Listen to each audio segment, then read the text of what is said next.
کاری که ما کردیم اینه که ما خیلی محکم ایستادیم ضد جنگ. آقای خامنه‌ای زندگی خیلی ساده داره، همیشه دمپایی میپوشه. با صدای بلند علیه تحریم حرف زدم. من و کمپین زنان. کسی از شما نخواست وارد جنگ شوید، کسی از شما نخواست مردم ایران را تحریم کنید.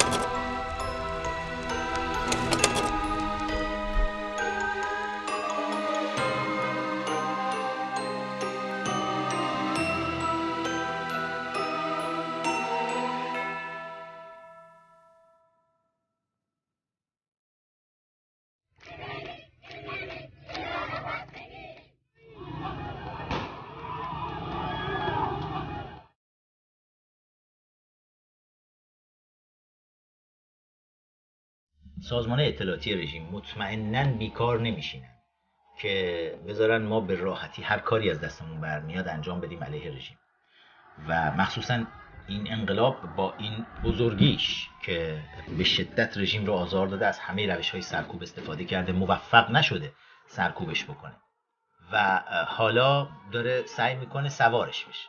تمام تلاش رژیم این هست که یه جوری بتونه لیدرشپ این انقلاب رو به دست بگیره، شاید بتونه مثل تمام تجربیات موفق گذشتهش بتونه این اژدهای سرکش رو روی زمین بکشه. یکی از وظایف ما اتفاقا این باید باشه توی اپوزیشن که مراقب باشیم. بچه‌هایی که داخل ایران هستن الان نباید بدون دفاع باقی بمونن. بچه‌ها دارن نبرد خودشون رو به عالی ترین شکل ممکن انجام میدن توی خیابون‌ها و اگر ما اونها رو به حال خودشون بذاریم توی حمله گازانباری نیروهای امنیتی رژیم در داخل و بیرون کشور، هم آرمان‌های این بچه‌ها رو له می‌کنن، هم خود بچه‌ها رو له می‌کنن. یکی از کارهایی که باید انجام بدیم همین حفاظت بچه‌ها از خطر بزرگی به اسم نایاک.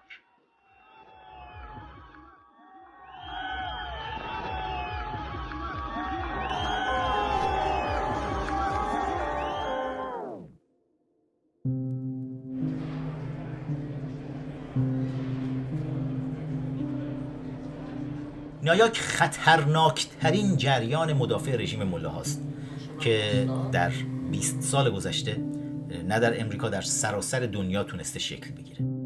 نایاک مجموعه ای از کفتاران و کرکسانی هستند که روی جنازه مردم ایران نشستن و تغذیه کردن. شما نمیتونی از کفتار بخوای که از فردا بیا حالا پیشی خانگی شو.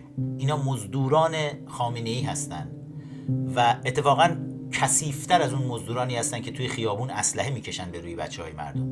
اینا وظیفه‌شون تو دنیای آزاد چرخیدن و در دنیای آزاد جنایات رژیم رو روش ماله کشیدن.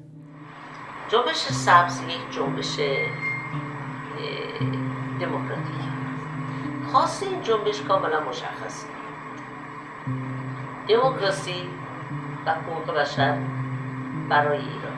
این خطر همیشه وجود داشته. از زمانی که نایاک به وجود اومده عملاً اعتراضات بسیار بزرگی رو ما شاهد بودیم در ایران، ولی هر بار این اعتراضات با شیطنت‌های نایاک موفق شدن اعتراضات رو بخوابونن روی زمین. ما بایستی به طریق مسالمت رفتار کنیم.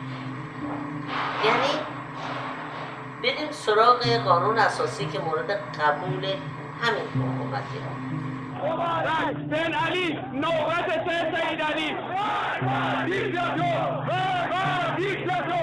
پیش از این انقلاب بزرگترین هنر نایاک برمیگرده به دوران جنبش سبز، زمانی که میلیون ها نفر از مردم ایران تو شهرهای مختلف کشور در خیابان بودن، مردمی که رأی هم نداده بودن اما از بهانه جنبش سبز استفاده کرده بودن، از بهانه بحث انتخابات و تقلب انتخاباتی به خیابون اومده بودن.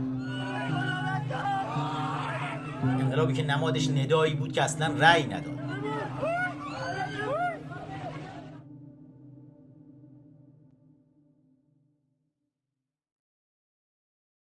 نایاک رو ما قشنگ سال 2001 بود، بعد از حمله سپتامبر 11 بود. چند نفر بودیم در واشنگتن دی سی که با هم جمع شدیم و گفتیم باید یه سازمانی راه بندازیم واسه ایرانی‌ها که در امریکا هستن که بیشتر نفوذ پیدا کنن در این کشور، که educated بشن چطوری میتونن در سیستم دموکراسی و سیاسی امریکا شرکت کنن. یه سازمانی هست که کاملا با شدت ضد جنگ هست یه سازمانی هست که ضد این تحریم‌های گسترده که فقط رو مردم ایران فشار میذاره و دولت ایران رو کمک میکنه. تریتا پارسی قبل از این که اصلا نیاک را درست کنه و یا بیاد توی سازمان ما که امریکن ایرانیان کانسل AIC هست، ایشون خودش یه دونه ارگانیزیشن درست کرده بود، این از تو سوئد ولی در امریکا درست کرده بود. ایشون یه مدتی در سفارت سوئد کارآموز بود، سفارت سوئد در امریکا، یعنی توی سازمان ملل، سفارت سازمان مللشون. چون سوئدی بود میتونست امریکا رفت آمد کنه ولی نمیتونست کار بکنه. 2001 بود، چون 2002 نیاک درست شد. تریتا بعداً قبل از اینکه بیاد پیش من یه مدت کوتاهی با بابنی کارآموزش بود. بابنی آدم بسیار فاسدی بود و پولی گرفته بود که با خاطر همون زندان رفت و بالاخره کارش از دست داد، از کنگره بیرونش کردن. آقای بابنی سال 1994 وارد کانگرس شد، نماینده کانگره امریکا شد. آقای بابنی اون موقع تنها نماینده مجلس بود که فارسی بلد بود. منم سوئد بودم ولی هنوز با آقای بابنی و فامیلشون خیلی رابطه نزدیکی داشتم، خیلی اونا رو دوست داشتم.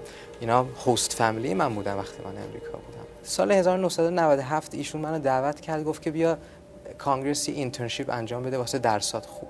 چند تا رپورت نوشتم راجع به ایران، راجع به اروپا، راجع به رابطه ایران و امریکا و نظر من این بود که این تحریم‌های اقتصادی فقط وضع مردم ایران رو بدتر کرده بود. سپاه در ایران قوی‌تر شده بود چون تونستن از این سماگلینگ خیلی سوء استفاده کنن. آقای بابنی خیلی ضد این کار بود و به نظرش اگه امریکا با ایران جنگ شروع می‌کرد خیلی به ضرر امریکا میشد. یادم یه جلسه‌ای در اگه اشتباه نکنم سازمان ملل دیدم که اومد و گفت دکتر من میخوام باهات صحبت کنم. بردمش توی کافی شاپی نشستیم، گفت که میخوام به سازمان شما بپیوندم، با شما کار کنم. نظاره ازش پرسیدم، نمیشناختمش. من قبول کردم که ایشونو بیارم امریکا برایش یعنی اجازه کار بگیرم، چون ایشون چیز شهروند سوئد بود، میتونست بره بیاد ولی کار نمیتونست بکنه. من اینو آوردم براش اجازه کار گرفتم. یه حدوداً یه سالی پیش من موند. همزمانم اون موقع آقای سیامک نمازی محصل من بود، بنابراین همزمان تریتا به عنوان کارمند من با هم در شهر پرینستون، جایی که من زندگی میکنم، به دفتر شورای امریکاییان و ایرانیان بود، اونجا بودن، با هم اصلا تو همون شهر زندگی میکردن. قبلا با آقای جواد ظریف نماینده ایران در سازمان ملل متحد ارتباط داشتید، درسته؟ بله، من با ایشون چندین بار مصاحبه کردم واسه کتاب. ببین وقتی که با من داشت کار میکرد، من با آقای ظریف رفت آمد میکردم. ایشونو من با آقای ظریف معرفی کردم. آقای ظریف ولی قبلا اینشونو میشناخت. ایشون سفیر بود آقای ظریف و این تریتا پارسی رو تو سازمان ملل در دفتر سوئد دیده بود و نمیدونم چه رابطه اونجا بود، ولی بعد از یه مدتی آقای تریتا پارسی با چند نفر دیگه رفتن پیوستن به ظریف و رفتن این نیاک رو درست کردن. در واقع برنامه‌اش این بود که اصلا سازمان منو بدزده بره، اصلا تمام تشکیلات منم، اون دیتابیس و آدمامو هم دزدید برد. حالا من کاری ندارم، تریتا پارسی یه دزده واقعا. ما وقتی سال 2006 شروع کردیم ضد جنگ کار کنیم، با نماینده‌های کانگرس صحبت می‌کردیم راجع به این موضوع، میگفتیم که جنگ واسه مردم ایران خیلی بده، واسه امریکا خیلی بده، واسه جنبش دموکراسی در ایران خیلی بده هست. خیلی هاشون ما میگفتن که آقای جورج بوش به حرف هیچ کس گوش نمیده. خود نماینده مجلس خودشون باید یه کاری بکنن. ما گفتم ما می‌خوایم بریم ایران. ما گفتیم که ما نمیتونیم شما رو در این مرحله کمک کنیم، ما از این تماس و از این چیزا نداریم، ولی گفتیم اگه این می‌خواین این کار بکنیم، حدس می‌زنیم که اولین قدم اینه که شما با خودتون با دولت ایران تماس بگیرید، با نمایندگی نیویورک شاید بشه تماس بگیرید. اون از من پرسیدن اگه ایشون رو میشناسن، گفتم بله، من با ایشون مصاحبه کردم و میتونم به ایشون ایمیل بزنم و بگم که شما می‌خواین تماس بگیرید. همین کارم کردم. تریتا پارسی یک سالی هم پیش من موند. آقای ظریف اومد باش صحبت کرد، با چند نفر دیگه گفتن میخوایم ما ایرانی‌های امریکا رو جمع کنیم در حمایت از جمهوری اسلامی و به من پیشنهاد دادن. من گفتم من نمی‌کنم این کارو، کار من نیست، من میخوام توی رابطه ایران امریکا بمونم.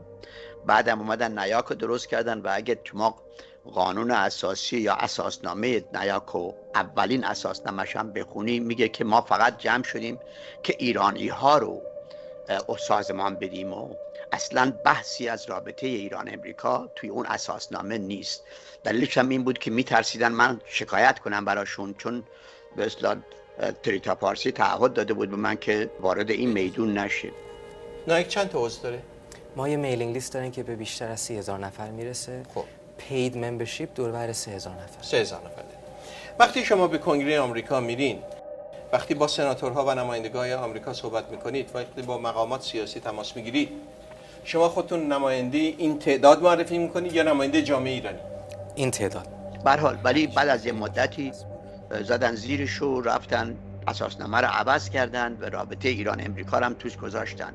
یعنی آقای ظریف گفت که حالا ما میخوایم ایرانی های خارج از کشور رو نه برای خودشون که برای جمهوری اسلامی و در رابطه مشخص با امریکا سرهم بکنیم و ایرانی های خارج از کشور رو بگیریم پشت سر جمهوری اسلامی در این دعواش یا روابطش یا هر چیز دیگهش با امریکا. شهید سلیمانی و بنده هر هفته با هم جلسه داشتیم. بعد آقای ظریف اومد و سیامک و تریتا رو با هم دزدید و برد به طرف درست کردن این نیاک. البته اونجا سیامک واقعا نقشی نداشت، هنوز محصل بود، معلوم نبود بخواد چه کار کنه، ولی خب فعال شده بود دیگه. دومین آپدی که من نوشتم سال 2005 بود، ژانویه سال 2005 در روزنامه فاینانشال تایمز راجع به حقوق بشر بود و این موضوع توجه می‌کردم که ضعیف‌ترین نقطه جمهوری اسلامی حقوق بشره و این کشورهای اروپایی و امریکا که میخوان مذاکره کنن فقط رو این موضوع هستگی فشار میذارن، اشتباه میکنن، چون ضعیف‌ترین پوینت جمهوری اسلامی حقوق بشره. نیاک دو تاست، یکی نیاک National Iranian American Council و یکی هم نیاک اکشن هست، نیاک عمل، نیاک اکتیو. نیاک اصلی یک سازمان غیر انتفاعیه، هم غیر انتفاعیه و هم معاف از مالیاته. همچی سازمانی در امریکا نمیتونه فعالیت‌های سیاسی بکنه. الان شما اگه برید برای نیاک شکایت بکنید که در وبسایتش نوشته که من تغییر رژیم میخوام، IRS میره دنبالش اینا رو منحل میکنه. چرا؟ برای که نیاک به عنوان یک سازمان غیر انتفاعی و معاف از مالیات نمیتونه در امور سیاست دخالت کنه، تازه اونم سیاست داخل ایران. یعنی نیاک هیچ مأموریتی نداره در اساسنامه‌اش، در هیچ جاش هیچ مجوزی نداره، هیچ مشروعیتی نداره که بیاد بگه من تغییر رژیم میخوام. در کنگره آمریکا و به سناتورها، نمایندگانی که باشون صحبت میکنید بفرمایید که مردم ایران خواهان رژیم چنج در ایران هستن؟ خواهان دموکراسی هستن. فرق این دوتا با هم چیه؟ فرقش خیلی زیاده. رژیم چنج اینه که آدم میتونه یک دیکتاتوری عوض کنه به یه دیکتاتوری دیگه، ولی آدم فقط نباید دنبال چنج بره، باید پوزیتیو چنج. ایران باید به نظر من یه دموکراسی بشه. ما دیدیم که دیکتاتوریایی هستن که تونستن از داخل اصلاح بشن و یه دموکراسی خیلی قوی بشن. اسپانیا یک اگزمپل اونطوری هست. So I'm proud to announce NIAC Action, NIAC's new sister organization. Under NIAC Action, the limits on our advocacy will be lifted. We'll be able to engage in full-fledged lobbying, and we'll launch 30 grassroots chapters across the country. نیاک اکشن برعکس نیاک یک سازمان غیر انتفاعی تکس اگزمپت، یعنی معاف از مالیات نیست و اون سازمان میتونه لابی کنه. البته نیاک تو تمام این سالها غیر قانونی عمل کرده. چرا؟ برای اینکه نیاک لابیشو زیرزمینی کرده. دولت ایران روی لیست حامی تروریست دولت امریکاست. شما برای همچی دولتی نمیتونی به طور قانونی نمیتونی لابی کنی. حتی اگر هم یک وقتی به هر دلیلی خواستی باید بری در وزارت دادگستری امریکا ثبت نام بکنی و بگی من میخوام لابی این کشور باشم، اینم تشکیلات منه و بعدم مرتب باید به وزارت دادگستری فعالیت‌هاتو گزارش بکنی. ما توی آمریکا دو ارگانیزیشن عمده داریم، یکی 501c3 داریم یا 501c4 داریم. میشه گفت کاتگوری بزرگ ارگانیزیشن هایی است که فعالیت اکتیویتی انجام میدن. شما اگر میخوای کار سیاسی بکنی نمیتونی با 501c3 با یک نام پروفیت ارگانیزیشن بیای این کار رو بر انجام بدی، چون یک چریتیه. معافیت مالیاتی داشتن منافع زیادی برای گردانندگان اون ارگانیزیشن داره. تریتا پارسی میتونه برای خودش حقوق $500,000 روی این طراحی بکنه. جواد ظریف میاد این گروه لابی رو تو واشنگتن میسازه و بهشون میگه اصلا کار سیاسی نکن، بگید کار صنفی. دفتر حافظ منافع جمهوری اسلامی توی واشنگتن تو سفارت پاکستان تمام اطلاعات ایرانی ها رو، همه ایرانی های موفق، مهندسا، پزشکان، سرمایه‌داران، نمیدونم وکلا، هر کی، تمام اطلاعاتشون رو، ایمیل، آدرس، مشخصات میفرسته برای نایاک.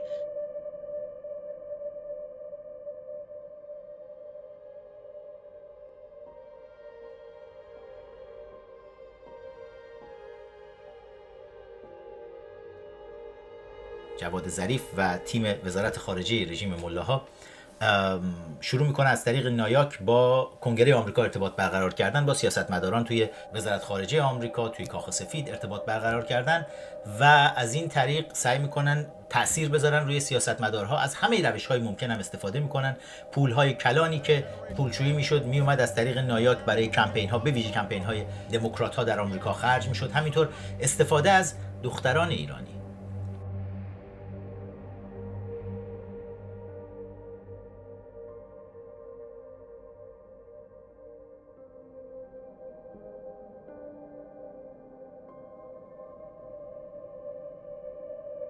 دخترای نسل دوم، نسل سومی که در آمریکا بودن، اینها رو جذب میکرد نایاک، اینها رو میفرستادن، تعلیم میدادن، دوره‌های آموزشی براشون میذاشتن، میفرستادن اینا رو تو دفتر نمایندگان آمریکا، سیاستمدارای آمریکایی و از این طریق سعی میکردن روی اونها اثر بذارن و اهداف شوم رژیم رو دنبال بکنن که مهمترینش در اون زمان این بود که خطر حمله آمریکا به ایران برای سرنگونی رژیم ملاها رو از بین ببرن.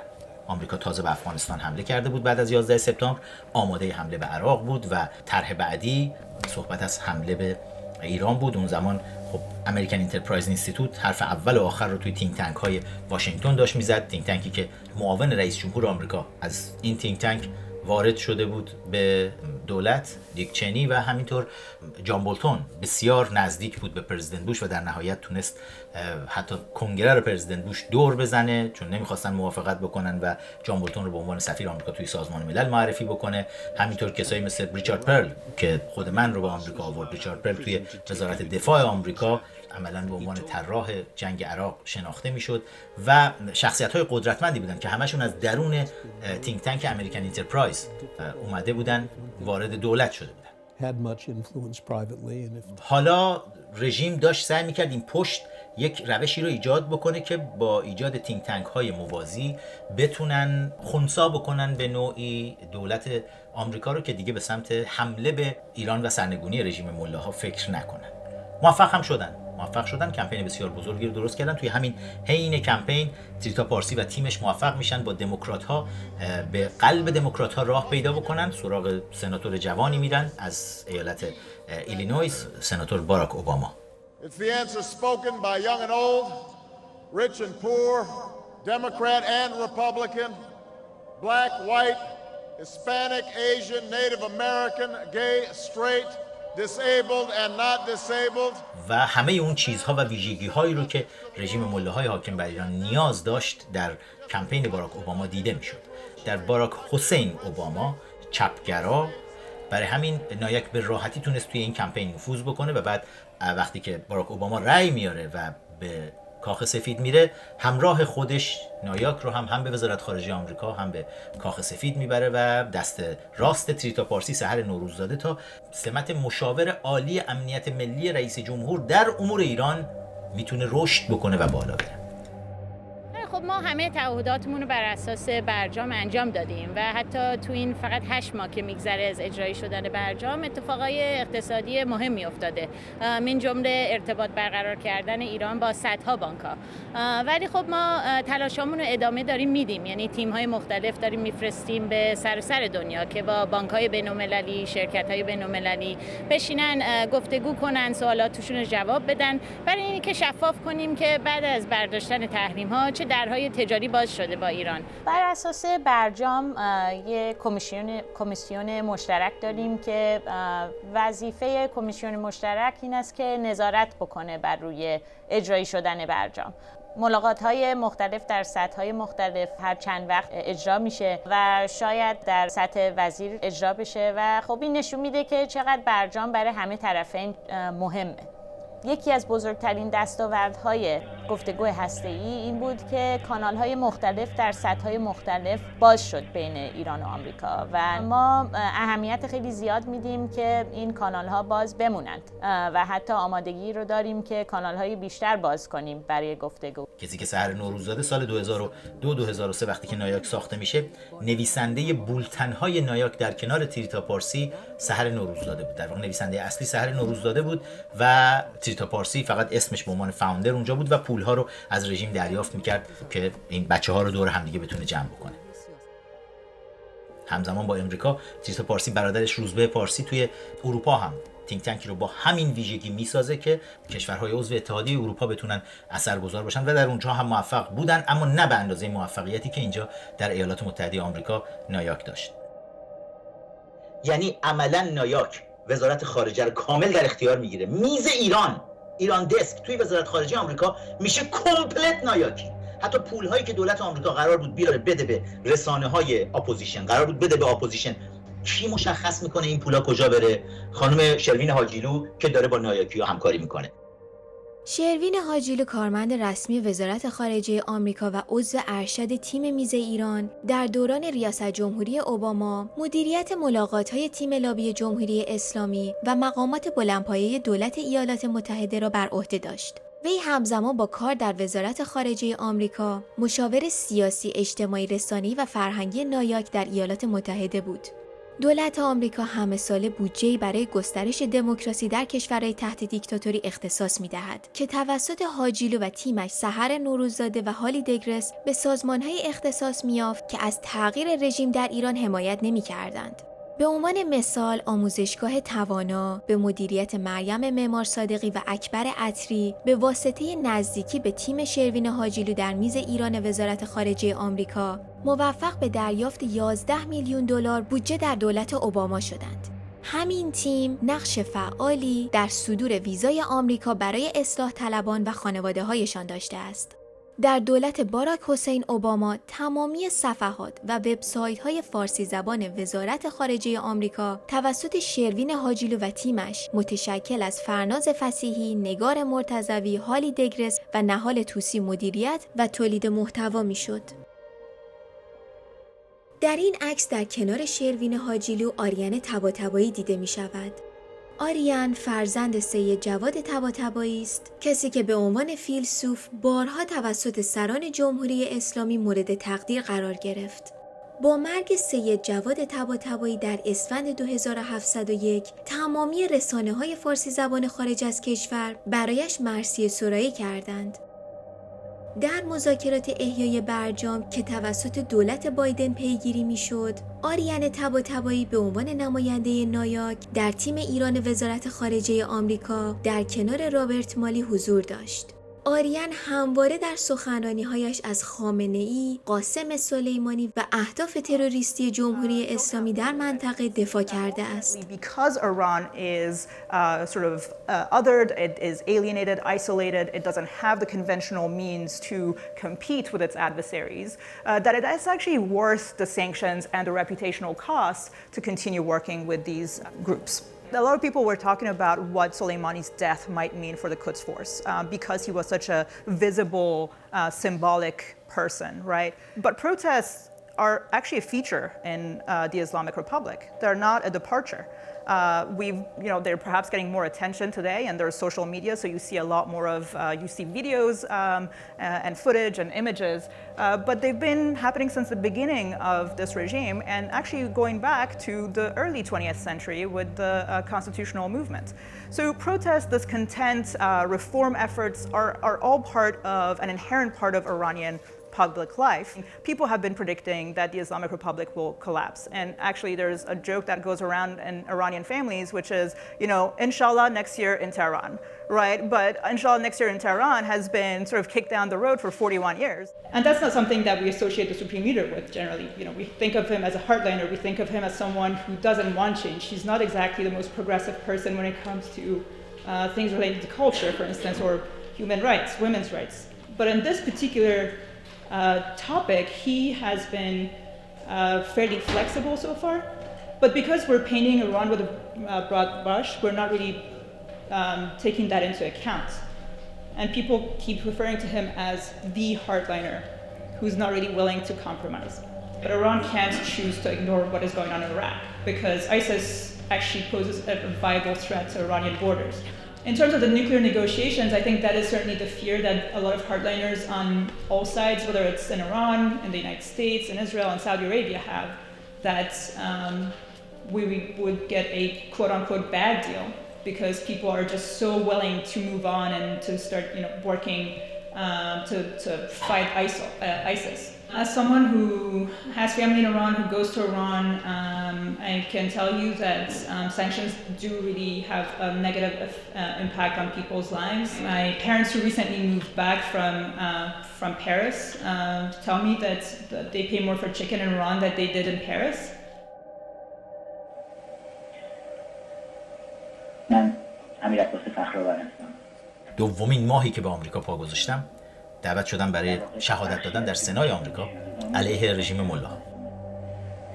اومدم اینجا تا پیام واقعی مردم ایران و بخش زیادی از دانشجویان ایرانی رو به گوش مردم دنیا برسونم. رژیم چنج. کسانی که کنار من، یعنی معمولا وقتی که برای این جلسات تستمونی دعوت میکنن، سعی میکنن بالانس باشه، یعنی هم از موافقین هم از مخالفین بیارن. از مخالفین جمهوری اسلامی، خب من به عنوان یک زندانی سیاسی تازه به آمریکا اومده نشستم توی جلسه، نقطه مقابل من رو فردی گذاشته بودن به اسم ری تکیه. But the purpose of those negotiations was essentially to establish a framework where Beijing's relationship with Washington was more important to it than its relationship with Hanoi. The purpose of these negotiations would be to foster an arrangement where Tehran's relationship with Washington is more meaningful to it than various gradation of uranium or potentially its ties with Hezbollah. ری تکیه نزدیک به نیویورک و از جریانات دموکرات مالکش برای رژیم ملاهاست و ری تکیه از رژیم ملاها حمایت میکرد و من باید رژیم رو میکوبیدم، از مردم ایران حمایت میکردم توی این تستمونی.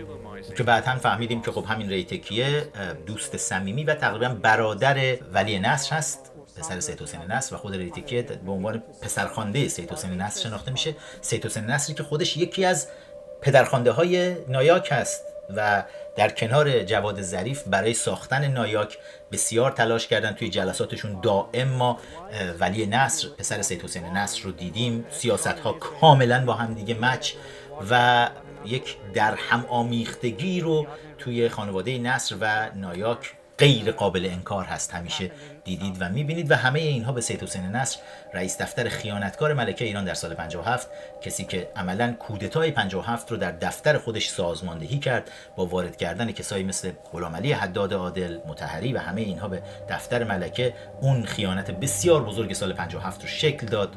سید حسین نصر بود که همه این کار. و بعد هم اومد رئیس بنیاد پهلوی بود، اسمش رو عوض کرد، در کنار خمینی ایستاد، بنیاد پهلوی رو کرد بنیاد علوی و بنیاد علوی هم یکی از اسپانسرهای نایاک شد در آمریکا. و شما یعنی همه جوره این در هم آمیختگی کثیف رو در پشت پرده های سیاست توی واشنگتن میبینید که چقدر رژیم از این سوء استفاده کرده و چقدر نایاک کمک کننده بود برای رژیم که بتونه این سوء استفاده ها رو بکنه. ما سال 2008 یک لایحه بود در کانگره که راه رو باز میکرد واسه جنگ بین ایران و امریکا. نایاک با چند تا گروه دیگه از این لایه جلوگیری کردیم و تونستیم این لابی خیلی قدرتمند رو شکست بدیم.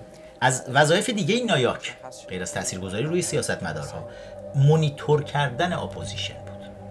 یعنی تو هر مرحله‌ای که اپوزیشن هر اقدامی می‌خواست انجام بده، نایاک کاملا حواسش بود. اگر اپوزیشنی بود که توی خط اقدامات رژیم میتونه حرکت بکنه، مورد حمایت نایاک قرار میگرفت. مثل خبرچین وزارت اطلاعات احمد باطبی وقتی به آمریکا میاد، نایاک براش یک شوی تبلیغاتی را میندازه، براش یک تور تبلیغاتی را میندازن، توی CNN میبرنش. Hi, I'm Reza Aslan and I joined the vast majority of Americans in welcoming the nuclear deal with Iran. رضا اصلان یکی از بدنامترین چهره‌های نایاک میره توی CNN میشینه، شروع میکنه باطبی رو حمایت کردن. همزمان با اون مثلا میدیدید نایاک علیه فخرآور که داره میگه مردم ایران رژیم چنج میخوان، تغییر رژیم میخوان، بیانیه داره میزنه و داره باطبی رو پروموت میکنه که باطبی وظیفش توی فایل صوتی شنیدیم این بود که از ایران بیاد اصلا فخرآور رو بزنه، چون تو زندان یه دوره‌ای با خود من بود. یعنی کاملا نایاک در جهت سیاست‌های سازمان‌های اطلاعات رژیم حرکت می‌کرد. حالا من مورد خودم رو مثال زدم چون موردی بود که دیگه تنجبل باش برخورد داشتم. یعنی سرشاخ شدن من با نایاک از همون سال 2006 ورودم به آمریکا مربوط به همین رفتارهای نایاک برای سرکوب اون بخشی از اپوزیشنه که سیاست‌هاش مورد تایید نایاک نیست، سیاست‌هاش به سمت تغییر رژیم داره حرکت میکنه. رژیم چنج در سیستم امریکا معناش اینه که امریکا باید پول بده، امریکا باید دموکراسی در ایران ایجاد کنه. تنها راهی که ایران بتونه یک دموکراسی سستینبل بشه باید از خود مردم ایران شروع بشه، باید خود مردم ایران باید کار رو تمام کنن. ببینید نایاک رو آقای ظریف درست کرد.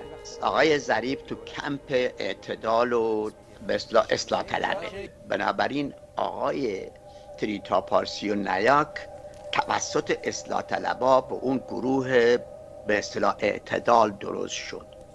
این در وقتی درست شد که اون موقع آقای خرازی وزیر بود، آقای ظریف سفیر بود، رئیس جمهور آقای خاتمی بود. شما اگه خوب تاریخش نگاه کنیم میبینی اون موقع تریتا پارسی و نایاک که اومدن حالا تو رابطه ایران امریکا شدیداً مخالف تحریمن، طرفدار مذاکره هستن و از این حرفا، تا احمدی نژاد در 2005 رئیس جمهور میشه.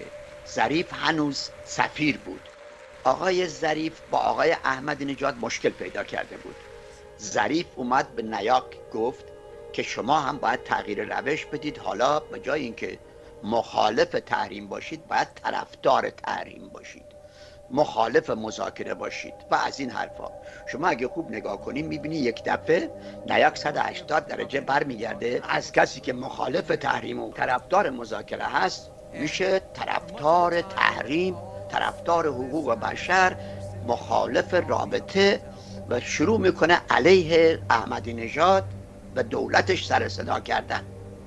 و این سر صدا رو آقای ظریف هدایت میکرد، هم وقتی که سفیر بود و هم اینکه 2 سال بعد رفت تهران دیگه هیچ کاری شد، احمدزاد بیرونش کرد. در زمان جنبش سبز چهره‌هایی اومدن بالا، مطرح شدن در کنار نایاک، سخنرانی میذاشتن پشت سخنرانی، کنفرانس‌های بین‌المللی، این کنفرانس بین‌المللی به اون کنفرانس بین‌المللی. مردم 8 ماه در خیابون بودن و داشتن می‌جنگیدن با رژیم و توی این فاصله تمام تلویزیون‌های آمریکایی رو نگاه می‌کردی، چهره‌های نایاک از تریتا پارسی و رضا اصلان بگیرید تا ولی نصر کریم سجادپور، انواع و اقسام این چهره‌ها توی رسانه‌های مختلف آمریکایی حضور داشتن و حمایت می‌کردن از سیاست‌های نایاک. 8 ماه 9 ماه مردم تو خیابون داشتن رسما می‌جنگیدن، کشته می‌دادن و تو این شرایط به عنوان رهبر اپوزیشن کثافت‌ترین های نایاک می‌دیدی میرن میشینن، ماشاءالله همشون هم انگلیسی‌هاشون فول. یعنی حتی مجری‌ها باش حرف می‌زدن. با تریتا پارسی، بنیانگذار نایاک، لابی رسمی رژیم ملاها در واشنگتن، خودش رو رهبر اپوزیشن معرفی میکرد و تمام حرفش تو مصاحبه این بود که این یک انقلاب نیست در ایران، جنبش سبز. میگفت این خواسته های صنفی دارن، در انتخابات میگن آقا چرا این نیامده اون یکی و همشون رژیم رو قبول دارن. این جنبش یه سری درگیری های درون خانوادگیه، شما آمریکایی‌ها توش دخالت نکنید. این مردم تو خیابون شعار میدادن اوباما آیو با اونایی یا با ما، آیو with them or with us. همون موقع نایاک میاد یه برنامه را میندازه آقای همایون تو دانشگاه کلمبیا، عین همین برنامه‌ای که الان توی دانشگاه جورجتاون مرکز هیلاری شناسی جورجتاون رو انداختن، اون موقع تو کلمبیا رو انداختن. کی را میندازه؟ تریتا پارسی و کریم سجادپور. به اسامی دقت کنید. کیا رو دعوت میکنه؟ مسیح علی نژاد، کامبیز فروهر، شوهر مسیح علی نژاد، شوهر نایاکیش. توی این جلسه یک مجموعه جلسات بود که توی این جلسات رهبری جنبش سبز رو در ایران در خارج از کشور میسپرند به نایاکی ها. یعنی عملا کریم سجادپور، نمیدونم دهباشی، استاد کثیف پلید کمونیست دانشگاه کلمبیا که میگه بعد از اینکه خمینی در ایران به قدرت رسید، تو کتابش نوشته من اسلام آوردم، من خمینی را محمد زمان دیدم. یه همچین کثافتی استاد دانشگاه کلمبیاست و همکار نایاک و اینا میان توی دانشگاه کلمبیا مرکزی رو میندازن که لیدری برای جنبش سبز بسازن. جمهوری اسلامی این شکلی با کمک نایاک میتونه اون اژدهای افسار گسیخته رو که از اعتراضات مردمی در جریان جنبش سبز بیرون کشور ایجاد شده بود، اون اژدها رو بخوابونه رو زمین. اول که میان اون کلک پرچم رو میزنن، که میان میگن نه ما برای اینکه همه بیان پرچم نباید بیاریم، جنبش سبزی‌ها اونور وای میستادن به پرچمدارا فحش میدادن کسایی که پرچم شیر خورشید دارن. پرچم شیر خورشید مثلا با پرچم ایران ولمون کنید و کلک نایاک همیشه تو پرچم میزنه بالا. همین الان هم همین کلک رو دارید میبینید که نایاک حاضر نیست زیر پرچم شیر خورشید بره. در تاریخ 17 آپریل 2010 بخش ایران دانشگاه کلمبیا به مدیریت حسین دباشی میزبان برنامه‌ای با عنوان انجمن رسانه‌های جدید و تغییرات اجتماعی در ایران بود. این برنامه توسط مدیر اصلی نایاک تریتا پارسی اجرا شد. تعدادی از سخنرانان این جلسه افرادی از جمله مازیار بهاری، نازیلا فتحی، علی افشاری، معصومه علی نژاد قمی، مهدی جلالی، امید معماریان، روزبه میر ابراهیمی، علی مستشاری، کلینیک نژاد، کریم سجادپور، مهدی یحیی نژاد، آستین هپ و داور اردلان بودند. کنفرانس های داخلی در داخل دانشگاه های آمریکا گذاشته میشد، توی کنگره آمریکا گذاشته میشد، توی هر جایی که دستشون میرسید دور هم جمع میشدن. کیها؟ اسامی خیلی جالبه.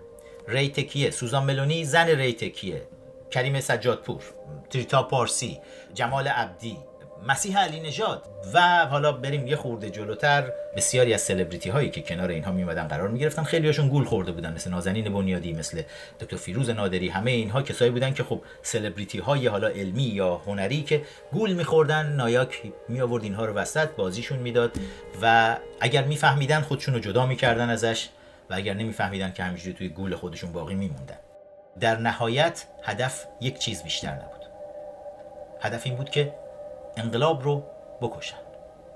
جنبش سبز تمام ویژگی‌های یک انقلاب بزرگ رو داشت، ولی خیانت بسیار بزرگی شد به مردم. و این خیانت از درون کشور توسط اصلاح طلب‌ها تا بیرون کشور توسط دار دسته نایاک ادامه پیدا کرده بود. هدف این بود که نایاک بیاد با چهره‌های خودش توی کنفرانس هایی که برگزار میکنه به عنوان رهبر جنبش خودش رو معرفی بکنه در بیرون کشور، جنبش رو بکشه، جنازش رو بندازه روی زمین، روی جنازش تف کنه و ازش رد شه بره. و حتی دیگه برنمیگشتن بعدش نگاه هم بهش بکنن. و هیچ کس هم توی رسانه ها هم همه خب خط بوق های تبلیغاتی خودشونه، جریان چپ بین الملل، هیچ وقت هم رسانه ها نپرسن آقا شما نایاکی‌ها که رهبران جنبش سبز میگفتین هستین چی شد دقیقاً؟ نه، همیشه بحران جدیدی رو ایجاد میکردن که از این بحران روی بحران بعدی سوار بشن. و بعدش ماجرای مذاکرات هسته‌ای رو پیش کشیدن و نایاک پیش قراول مذاکرات هسته‌ای شد. حالا دیگه رسما در مذاکرات دست هم دارن. دولت اوباما روی کار، نایاکی‌ها حالا به دولت راه پیدا کردن. و یکی از بدترین اتفاقاتی که میتونست برای ایالات متحده آمریکا رخ بده این بود که لابی که جواد ظریف ایجاد کرده بتونه بیاد توی دولت آمریکا رسما تصمیم گیر باشه. اتفاق کمی نبود، فاجعه بسیار بزرگی بود که رخ داده بود و کلا مذاکرات هسته‌ای، تمام رسانه ها هم فقط مذاکرات هسته‌ای خودشونو به زمین و هوا میزدن. کار این دیگه الان کلید طلاییه و ما این رو باید ببریم جلو و حلش بکنیم و این کلید طلایی رو باید بدیم دست روحانی و دیگه همه مشکلات کشور حل میشه. بعد از مذاکرات هسته‌ای هم سال 2015 که به نتیجه رسیدن، وزیر خارجه رژیم ملاها جواد ظریف نشست تو کنفرانس امنیتی مونیخ و از پیروزی خودشون در مذاکرات هسته‌ای که الان دیگه توافق انجام شده و فلان دوره‌ای بود که حالا طوفان دارد میآید. Maintaining respect for the interests and concerns of all participants led to the very difficult but successful outcome of the negotiations leading to the JCPOA. مسیح علی نژاد تصویری از جواد ظریف رو و موگرینی میاد منتشر میکنه و اعلام میکنه که ایران به تعهدات خود عمل کرد و تحریم ها رفت. ایران سزاوار این همه عقبگردهای تاریخی نبود. احمدی نژاد امشب کجاست؟ مردی که نظر خامنه‌ای به او نزدیک بود و میگفت تحریم ها کاغذپاره‌هایی بیش نیستند. جواد ظریف رو به عنوان صدای واقعیمون از زبان نماینده هامون مسیح علی نژاد معرفی کرده بود در کنفرانس امنیتی مونیخ. زمانی بود که دوران کمپین پرزیدنت ترامپ بود و هیلاری کلینتون زد و خورد بسیار سنگینی بود و رسانه ها توی تمام نظرسازی های خودشون که به اسم نظرسنجی به خورد مردم میدادن هیلاری کلینتون رو با 100% اطمینان به عنوان رئیس جمهور آینده معرفی میکردن. ولی این مورد که هیلاری کلینتون رئیس جمهور آمریکا خواهد شد یک فاجعه بزرگ برای رژیم بود که اتفاق نیفتاد، چون رژیم خیلی روی کلینتون حساب کرده بود و دموکرات ها. The Iran deal is defective at its core. If we do nothing, we know exactly what will happen. In just a short period of time, the world's leading state sponsor of terror will be on the cusp of acquiring the world's most dangerous weapon.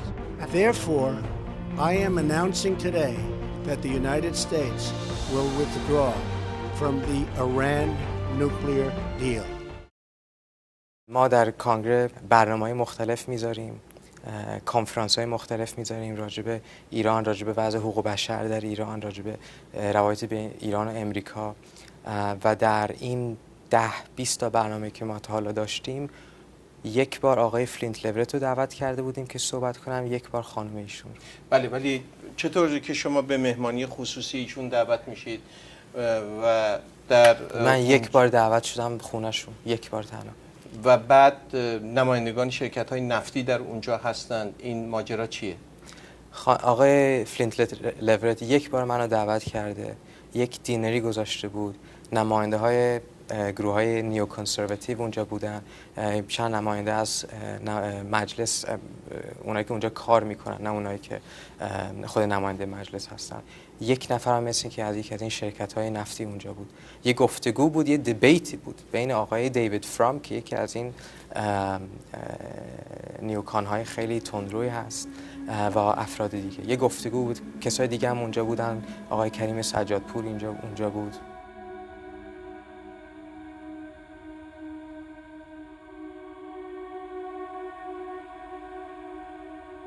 My personal background is I was born in the U.S. to Iranian parents, and I have both passports, U.S. and Iranian passports. And the last 3 years, I've spent about 2/3 of the time living in Tehran and actually living in Beirut as a fellow at the American University of Beirut. I think now Ayatollah Khamenei is very much consolidated power. It's not a dictatorship, but he's certainly more powerful than he's ever been in his 19-year tenure as leader. But if we go back to Khamenei, Ayatollah Khamenei, he was president during the time of the Iran-Iraq war. He experienced on a daily basis kind of the travails and the difficulties of governing a country when it's at war. And I think this is the belief that Iranian leaders have, that, you know, we push the buttons, but, you know, we won't push the button so hard that it's going to warrant kind of a massive retaliation. صحبت‌های کریم سجادپور رو میشنویم توی همون سال‌های جنبش سبز. با همین طرز تفکر آدم‌ها رو دور همدیگه کریم سجادپور جمع می‌کرد. کریم سجادپور فرد مورد علاقه، پسر مورد علاقه در واقع جان کری بود. وزیر خارجه دور دوم در واقع دولت باراک اوباما بود. جان کری سجادپور رو حتی معرفی میکنه به اجلاس داووس. برای یک برنامه گذاشته بودن که میدونم رهبران جوان و اینها یک کمیته‌ای تشکیل داده بودن برای اینها، یک سری از جوانانی رو که توی خط دموکرات ها نایاکی ها مچ میشد افکارشون، اینها رو معرفی میکردن برای اجلاس داووس که همین الان هم کریم سجادپور جزء اون هست. اگر تعجب کردید که چرا مثلا مسیح علی نژاد دعوت شده بود به داووس، کریم سجادپور دعوتش کرده بود که بره اونجا. نازنین بنیادی هم همینطور. کریم سجادپور این روزها خیلی دور نازنین بنیادی میچرخه برای دیت و میت و این حرفها. هر جایی شما میبینید خیلی بی ربط نازنین بنیادی حضور داره. حالا توی یک جاهای به عنوان نماینده حقوق بشری میاد صحبت میکنه، از مسائل مربوط به ایران میگه، ولی دیگه یه خورده بی ربط شده. بعضی جاها آدم نگاه میکنه میگه خب الان دیگه برای چی اونجا بود؟ بماند که نازنین رو تونستن یک دوره گول بزنن و به عنوان بورد ممبر نایاک هم داشته باشن. حالا بعداً دیدیم بعد از شروع این انقلاب حتی توی اولین حضور نازنین بنیادی دیدارش با مسئولین کاخ سفید، نایاکی ها کنارش نشسته بودن و بعد وقتی عکس ها بیرون اومد خود نازنین گفت من خبر نداشتم که اینها نایاکی هستن و داستانشون چیه و تکذیب کرد نایاک رو به کل. اما کریم سجادپور خوب میدونه چی کار داره میکنه این وسط. کریم سجادپور به عنوان یکی از کسایی که جنبش سبز رو تونست رهبریش رو بده دست نایاک و بعد خاکش کنه، بکشتش، خیلی خوب میدونه چی کار داره میکنه. یک هفته پس از اعلام نتایج انتخابات ریاست جمهوری در خرداد 88 و روزهای آغازین جنبش سبز، کریم سجادپور از طرف بنیاد کارنگی مهمان برنامه سی اسپن آمریکا بود. وی به عنوان کارشناس ایران بدون در نظر گرفتن سرکوب مردم توسط سپاه پاسداران به دولت آمریکا میگوید در مسائل داخلی ایران دخالت نکند و تنها نظاره‌گر باشد. We shouldn't be influencing the results of these elections. They should be an internal matter, internal Iranian matter, which Iranians resolve for themselves. And I would advise the outside world to refrain from taking any decisions until the dust settles within Tehran. The U.S. shouldn't play any role in this.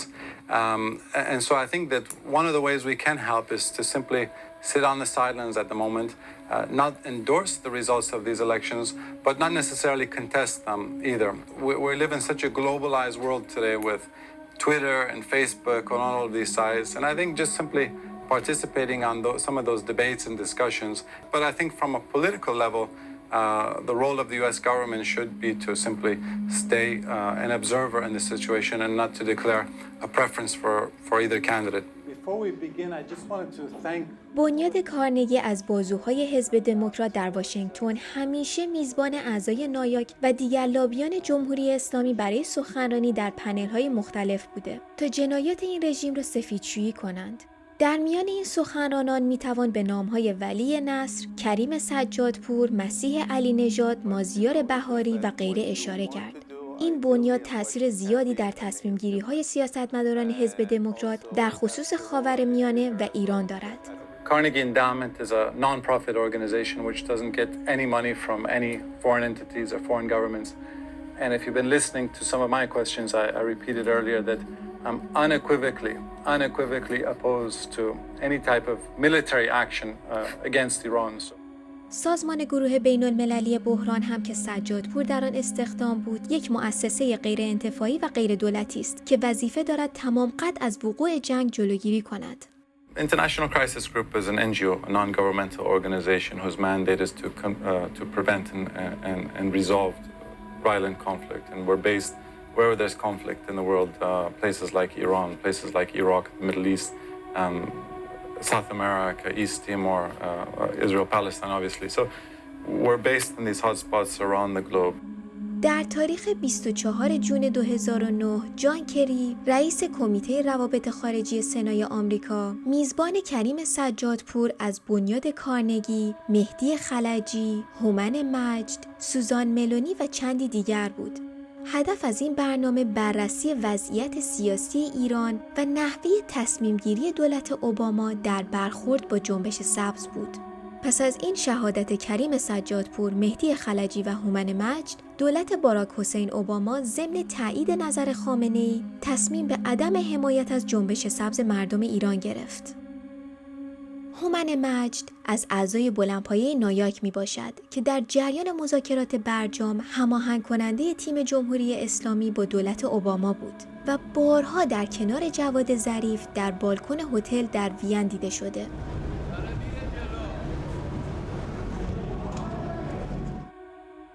I myself do not expect anything from Western government except do not keep us silent when we are shouting. That we do not ask you to come and save us. Because, as I said, more than 60% of the university places are women. You know, and these women show that they are brave and strong and smart enough to defend themselves. As a journalist and women rights activist, doesn't matter who is in power. Of course, we welcome Iran deal and we don't want Iran to be isolated. We don't want Iran to suffer from sanction, but we have to ask any politicians, do not sanction on our own people, whether Western government or Iranian government who do sanction their own people. کریم سجادپور خیلی خوشحالم که برای پوریا زراعتی هم به تیم مذاکرات هسته‌ای رژیم خیلی نزدیک بوده و هم خیلی خیلی دوسته با کریم سجادپور. خیلی که این روزها میدونم مرتب باشون در تماس هستی که اینها کنار هم قرار بگیرن و به هر حال جزء اون ایرانی‌هایی هستی که با همشون رابطه نزدیک داری و اون آدما کسایی هستن که الان مردم صداشون میکنن که ما اومدیم تو خیابون و ثابت کردیم این رژیم رو نمیخوایم. شما در خارج کشور قراره واسه ما چی کار بکنید؟ پوریا زراعتی میگه مردم گویا اومدن تو خیابون صدا کردن چند نفر رو که کریم سجادپور با اون آدما در ارتباطه. مردم توی این انقلاب هر هزینه‌ای که پرداخت کردن به کریم سجادپور گفتن به این آدما برو زنگ بزن بگو بیان بشینن. اینها فکر میکنی که اون همکاری، ائتلاف یا هر چیزی که اسمش رو بگذاریم بینشون شکل خواهد گرفت؟ من امیدوارم که داره شکل میگیره.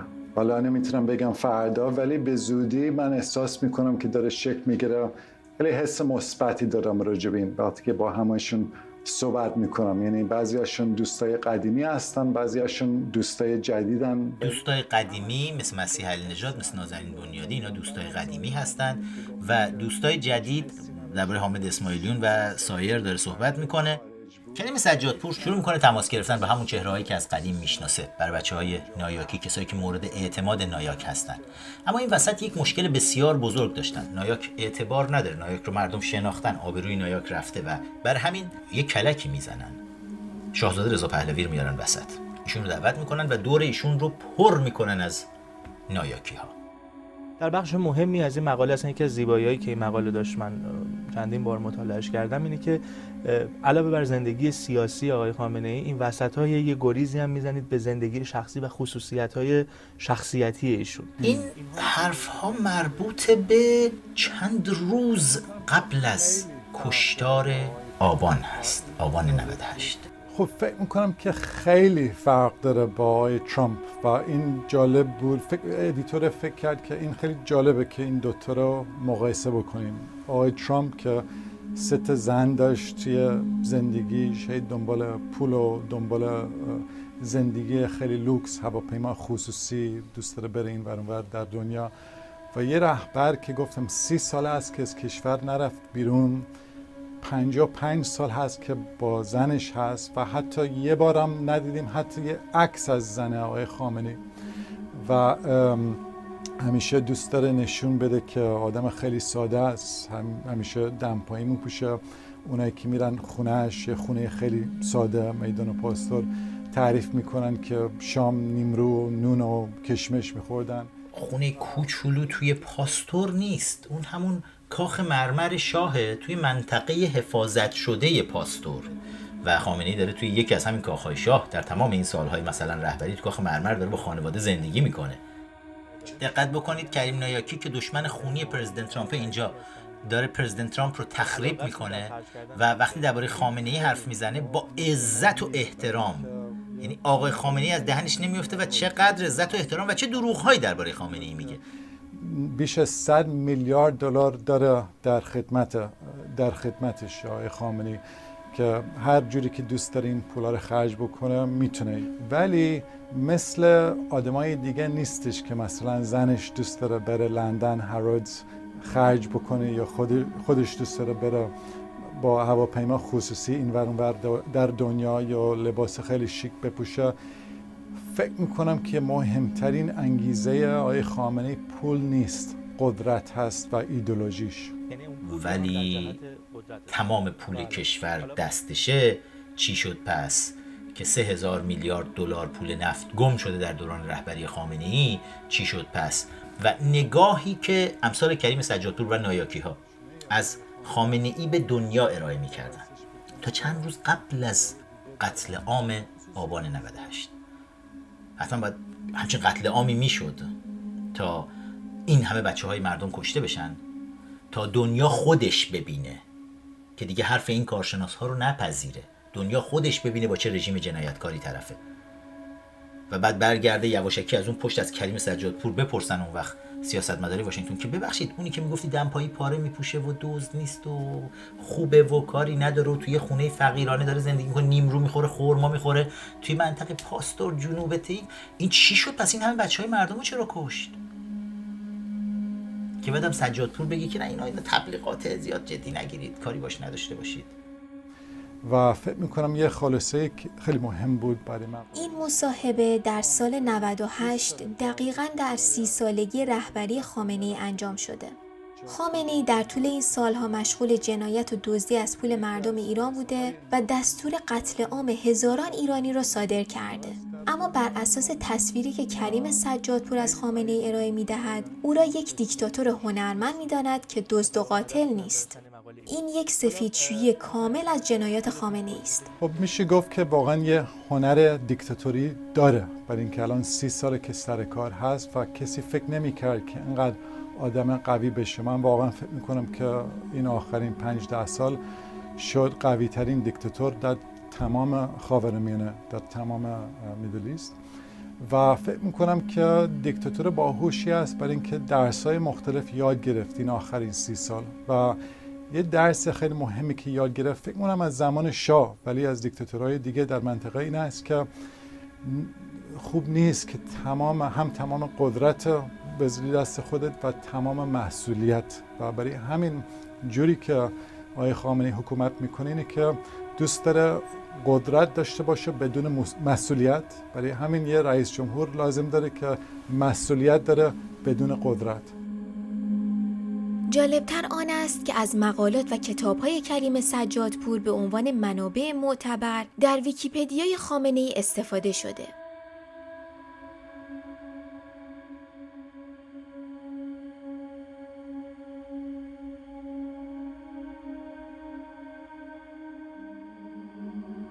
Unfortunately, I don't think that they're going to be convinced. They look at کریم سجادپور در این مصاحبه میگوید آمریکا و متحدانش باید با رژیم اسلامی حاکم بر ایران به عنوان قدرتمندترین کشور منطقه همکاری کنند. I don't think there's a military resolution. The only way we're going to see some type of sustainable solution is to bring Iran and Syria into the fold. Like it or not, Iran is here to stay. It is the most populous country in the region. It's arguably the most powerful country in the region. And if we want to continue to work on issues of regional security without including Iran into the mix, it's simply not going to work. کریم سجادپور با تعریف و تمجید فراوان از ولی نصر، پسر سید حسین نصر، پدرخوانده نایاک، به عنوان متخصص امور ایران و اسلام شناس میگوید رژیم اسلامی حاکم بر ایران، عراق و حزب الله لبنان 3 قدرت نوظهور شیعی منطقه هستند که آمریکا راهی به جز به رسمیت شناختن آنها ندارد. If you have a copy of Friday's Wall Street Journal, there is a lengthy article by Peter Waldman, front page, that focuses on a gentleman by the name of Vali Nasser, who's a friend of yours. Who is Mr. Nasser? Vali Nasser is a great scholar, not only on Iran but the Islamic world. His father is one of the preeminent experts on Islam, Sayyid Hossein Nasr. And Vali is based in San Diego, but he travels frequently to the region. He travels frequently to Washington. And he's come up with a new paradigm of sorts about the ways we should look at the Middle East. Instead of focusing essentially on nation states, he says we need to look at the rise of the sect of Islam called Shiism, and look at the old paradigm which the United States had previously relied on, which was Sunni countries such as Egypt, Saudi Arabia, and Jordan, and say that these countries can no longer deliver security in the Middle East, and we need to think about a new paradigm considering the rise of Shiite powers such as Iran, now Iraq, Hezbollah, and Lebanon. As you mentioned earlier in the program, Vali Nasr presents a very compelling argument that what we need to do is engage Iran and bring them into the fold. کریم سجادپور که همصدا با نایاک مخالف هر اقدامی برای تغییر رژیم از جمله اقدام نظامی بود اعلام می‌کرد تغییر به معنی اصلاحات باید از داخل کشور صورت بگیرد و نه تغییر رژیم. Always been unequivocally opposed to military action against Iran. Of course, change in Iran has to come indigenously from the Iranian people themselves. I think you're certainly misinterpreting things if you're comparing Iran to Iraq. I don't know of anyone who's calling for a regime change, a military-led regime change in Iran. And as I said, I just was saying I'm very opposed to the idea of even any type of surgical strikes in Iran.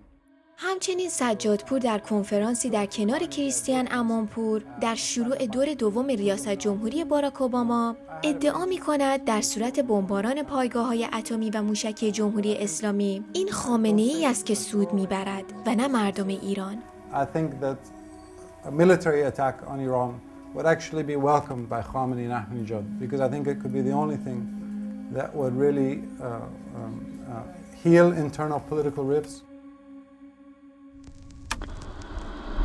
صدام قشنگه ولی اگر خدا مرا بگریانی من آسمانت را به غم بگریانم. دیگه رو در وایسی رو باید کنار بذاریم. یکی از کسایی که خیلی فعالانه داره توی این خط کار میکنه معصومه علی نژاد قمی، معروف به مسیح علی نژاد هست. چرا این چیزها الان مهمه؟ برای اینکه توی هر نسلی من حس میکنم اینها فراموش میشه و این افراد دوباره خودشون رو بازسازی میکنن، میان بالا و دوباره امکان این رو پیدا میکنن که بهشون اعتماد بشه. بچه‌های نسل جدیدتر میان وسط به اینها اعتماد میکنن و شروع میکنن باشون ارتباط برقرار کردن و تمام کسانی که با این افراد ارتباط برقرار میکنن دستگیر میشن.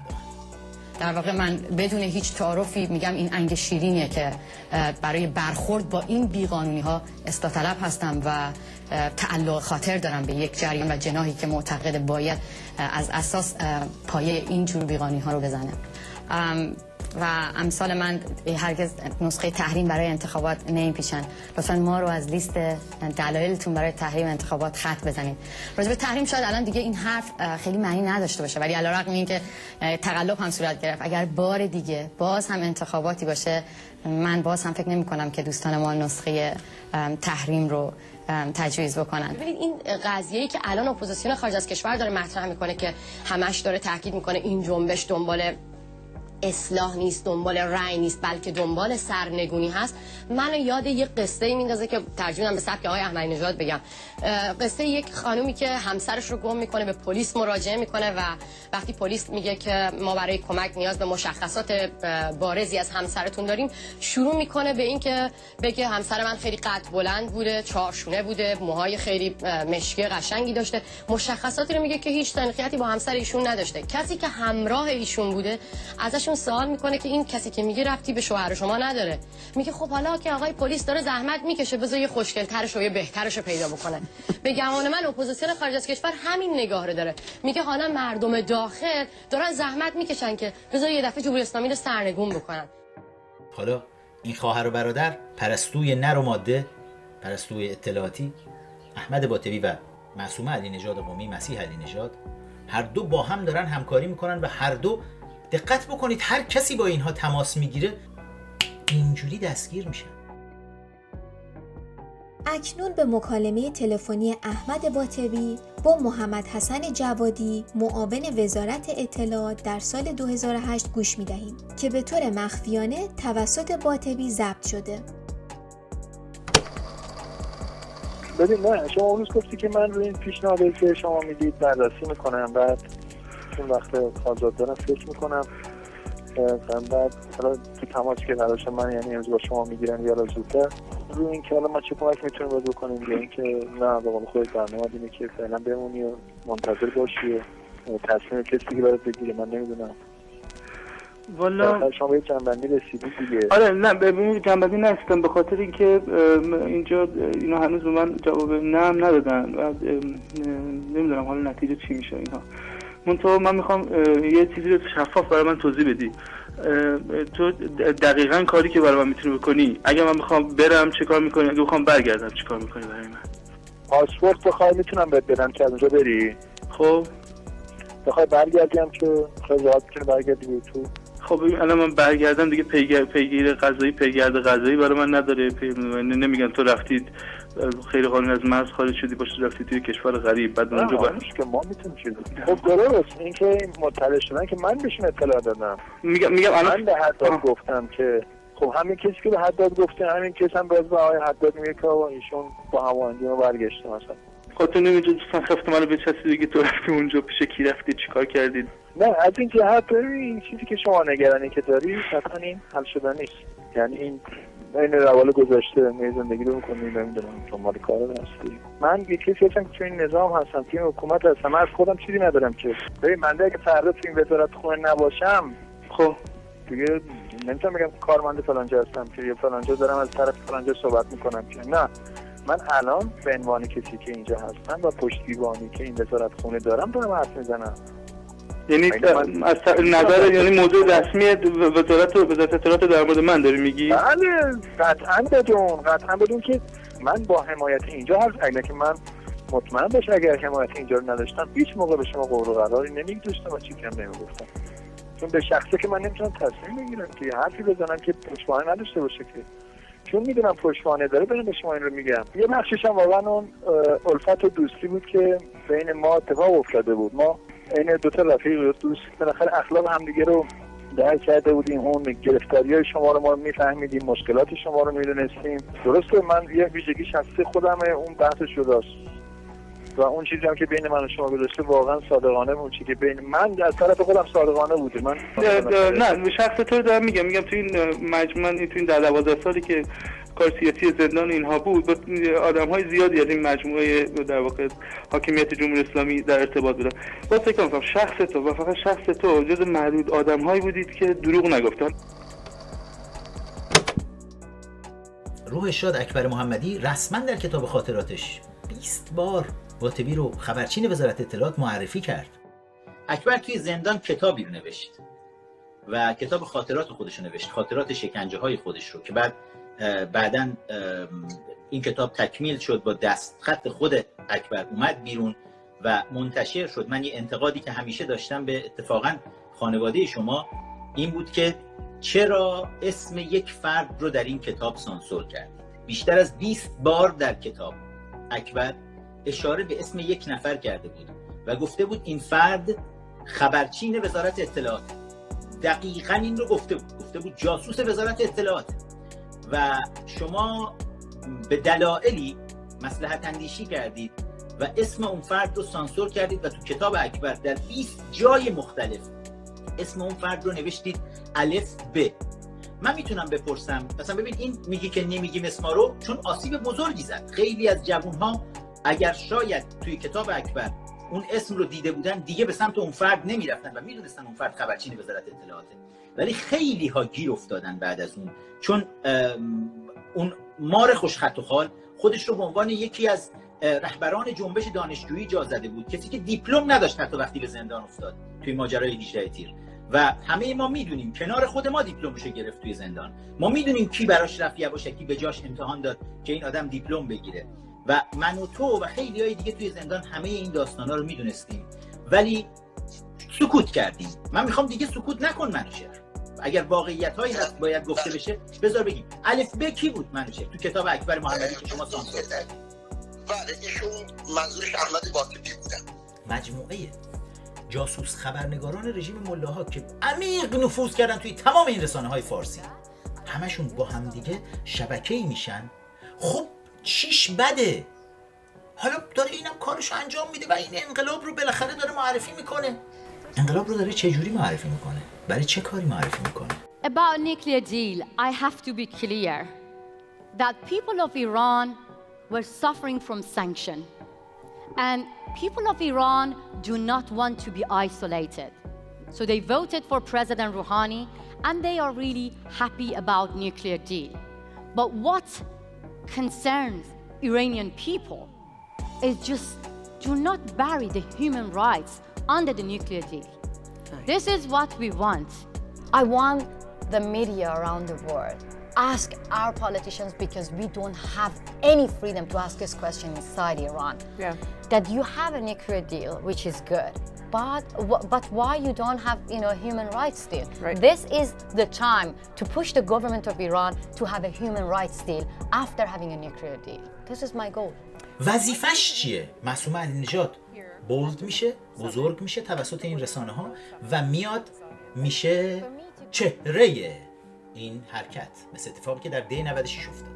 من چهارشنبه‌های سفید رو اعلام کردم. چرا؟ چون فکر کردم بعد از در واقع 4 سال حالا دیگه مردم میتونن تو خیابون هم دیگه رو پیدا بکنن. اومدم همگام با همون مردمی که یواشکی آروم آروم شروع کردن با ایده های اونا، با رهبری اونا، با مدیریت اینا رسیدیم به اینجایی که شما میگید. زنا شال سفیدشون رو در میآوردن، تو خیابون راه میرفتن، شجاعانه فیلم میگرفتن، تا اینکه ویدا موحد با ایده بی‌نظیر خودش که من میگم واقعا مثل روزا پارکس عمل کرد، رفت روی سکو ایستاد و فیلمی که فرستادن برای من فیلم صدای مرد بود. برای اولین بار گفت این خانم چهارشنبه است رفته بالا سکو، ما نمیدونیم اون کیه. ولی من فقط یه هشتگ رو انداختم برای اینکه نمیدونستم چیه. یادم اولین بارم هشتگ رو کرده بودم دختر روی سکو کجاست. بعد گفتم نمیشه، خیلی شاید متوجه نشن. بعد زده بودم دختر تقاطع وصال کجاست. خیلی فکر کردم که چی باید بگم تا پیدا کنیم این دختر کیه، چون اگه یادتون باشه تو تظاهرات دی ماه بوده و یک روز قبل از تظاهرات چهارشنبه این اتفاق میفته، پنجشنبه شلوغ میشه. چهارشنبه این اتفاق میفته، پنجشنبه شلوغ میشه. اما در نخستین ساعات بامداد یکشنبه شاهد استقرار واحدهای انتظامی و امنیتی در میدان انقلاب 24 اسفند سابق و خیابانهای اطرافش بودیم. این در واقع واکنش نظام بود در برابر فراخوانی که 24 ساعت پیش از آن بر روی شبکه‌های اجتماعی در فضای مجازی قرار گرفت با عنوان تجمع بزرگ در برابر بیت رهبری. روح الله، هیچ خبر داری که منبع این فراخوان چه کس یا گروهی بوده؟ آره، منبعش کنگره ملی ایرانیان بود.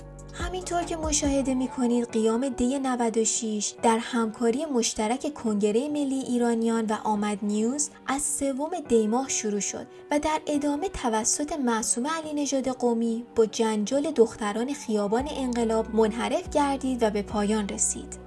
اما علی نژاد قمی به این نیز بسنده نکرده و در جعل آشکار تاریخ حرکت ویدا موحد را به نام کمپین اصلاح طلبانه خود زده و آن را آغاز قیام دیماه معرفی می کند. همکاران وی من جمله حسین رونقی ملکی در ویکی‌پدیای فارسی نیز تاریخ قیام را از 3 به 7 دی ماه تغییر می دهند تا این دزدی و جعل و رهبرسازی تکمیل شود. 2 هفته بعد از اینکه داشتن سرکوب میکردن بچه‌ها رو و بعد مسیح علی نژاد شد چهره دی 96 در صورتی که هیچ نقشی درش نداشت، با دختران خیابان انقلاب تبدیلش کردن به چهره و بعد اومدن با کمک مسیح علی نژاد کلش رو خوابوندن روی زمین و کنترلش کردن. رژیم این کارو کرد و بعد مسیح علی نژاد به عنوان یک قهرمان اینجا برای خودش پروموت شد، کتاب نوشت، فیلم درست کرد، همه جا مصاحبه کرد، سخنرانی کرد و مسیح علی نژاد خودش هم همه جا اعلام میکنه که دی 96 بله دخترانی بودن که اومدن، دختران خیابان انقلاب که رفتن اون بالا چوب زدن روسری هاشون رو به چوب و مخالفت با حجاب اجباری. همه جا شما رد پای این خانم رو بعد از اون داری میبینی. خانم مسیح علی نژاد بلند میشه میاد خودش تو مقالاتش مینویسه، میره لندن میگه من برای درس خوندن رفتم لندن، از لندن مقاله مینویسه برای روزنامه‌های جمهوری اسلامی، حمله میکنه به آمریکا که آمریکا تو غلط میکنی بخوای سپاه پاسداران رو بذاری توی لیست گروه‌های تروریستی. معصومه علی نژاد قمی در طول دوران تحصیل خود در انگلستان مقالات بسیاری برای روزنامه‌های وابسته به جمهوری اسلامی نوشت، از جمله اعتماد ملی. یکی از مقالاتی که توجه بسیاری رو به خودش جلب کرد در تاریخ 29 مرداد 86 روی وبسایت اعتماد ملی منتشر شد که البته اصل این مقاله از روی وبسایت اعتماد ملی حذف شد و تنها کپی اون به سختی پیدا شد. معصومه علی نژاد قمی پس از آنکه کاندولیزا رایس وزیر امور خارجه دولت بوش از قرار دادن سپاه پاسداران در لیست گروه‌های تروریستی سخن گفته آشفته می‌شود و در مقاله خود خواستار وحدت نیروهای مختلف داخل رژیم جمهوری اسلامی شده و می‌نویسد تکلیف بدنه اصلی دستگاه دیپلماسی ایران در متن و اجزای فرعی آن در حاشیه چه باید باشد؟ چه برنامه‌ای برای ایجاد یک وحدت تعریف شده در داخل به منظور مقابله با چنین تحرکات گسترده‌ای که جهان را مهیای هر گونه دخالت چه بسا نظامی در ایران می‌کند وجود دارد؟ در ادامه علی نژاد قمی سپاه پاسداران را بخشی از نیروی نظامی ایران می‌داند که قرار دادنش در لیست گروه‌های تروریستی اعلام جنگ به جمهوری اسلامی است. وی می‌نویسد در تمام دنیا وقتی زنگ خطری برای یک کشور نواخته می شود، اتحاد داخلی ابزار نخست پاسخگویی به آن زنگ خطر است. ما را چه می شود که درست در همان زمان که می باید چشم بر نزاعهای کوچک برای منافعی بزرگتر بست و بزرگی پیشه کرد و خورده بر منتقدان داخلی نگرفت، سینه سپر می کنیم، اما نه در برابر دشمن که در برابر خودی؟ مسیح علی نژاد داره میگه که سپاه پاسداران از کشور دفاع کردند، اینها ما باید ازشون دفاع بکنیم و همه باید اختلافات خودمون رو بذاریم کنار، هر چیزی که هست بیایم بایستیم و اینجا از کیان جمهوری اسلامی دفاع کنیم. و میگه اگر این کار رو نکنیم خطر حمله نظامی وجود داره. How do the people in Iran view President Trump? Well, let me tell you first something about President Trump. I just listening to the news in America and I see there are many experts here. They cannot analyze or predict Donald Trump and what he is going to do next. But what the majority of Iranian people want Donald Trump to do is first removing Iranian people from travel ban. And we don't want any war. مسیح علی نژاد جزو کسایی که خب داخل کشور فیش نماینده‌های مجلس رو، حالا اصلاح طلب‌ها نماینده‌های مجلس اصولگرا رو فیشاشون رو میدادن، به این میگفتن برو منتشر کن، اون یکی‌ها از این ور میدادن، خلاصه از هر وری بهش یه چیزی میدادن میگفتن منتشر کن، مشهور میشد این وسط. برای همین چیزا هم چون روابط خیلی خوبی هم بابا تو ورکشاپ خبرنگاری وزارت اطلاعات رشد کرد اومد بالا، برای همین هیچ وقت هم دستگیر نشد. همیشه هم در خط رژیم بود برای دفاع.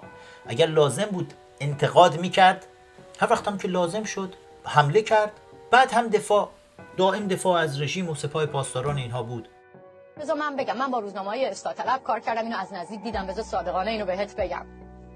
تایزاده همه رو جمع می‌کرد، مینشون جلوی خودش میگفتش که ببینید الان انتخاباته، ما باید دو گروه تبدیل بشیم، یه گروه بگه ما تحریمی هستیم، یه گروه بگه ما باید در انتخابات شرکت بکنیم. ما با این در واقع کل رسانه‌ها رو هم تبدیل می‌کنیم به عرصه تولید محتوای خودمون. یعنی اگر کسی که در گروه اصلاح طلب هست میگه تحریمی، اونم میاد به عنوان تحریمی دعوت میشه، من به عنوان حامی انتخابات، و دیگه اون کسایی که واقعا برانداز و تحریمی هستن سهمی ندارن، دیده نمیشن.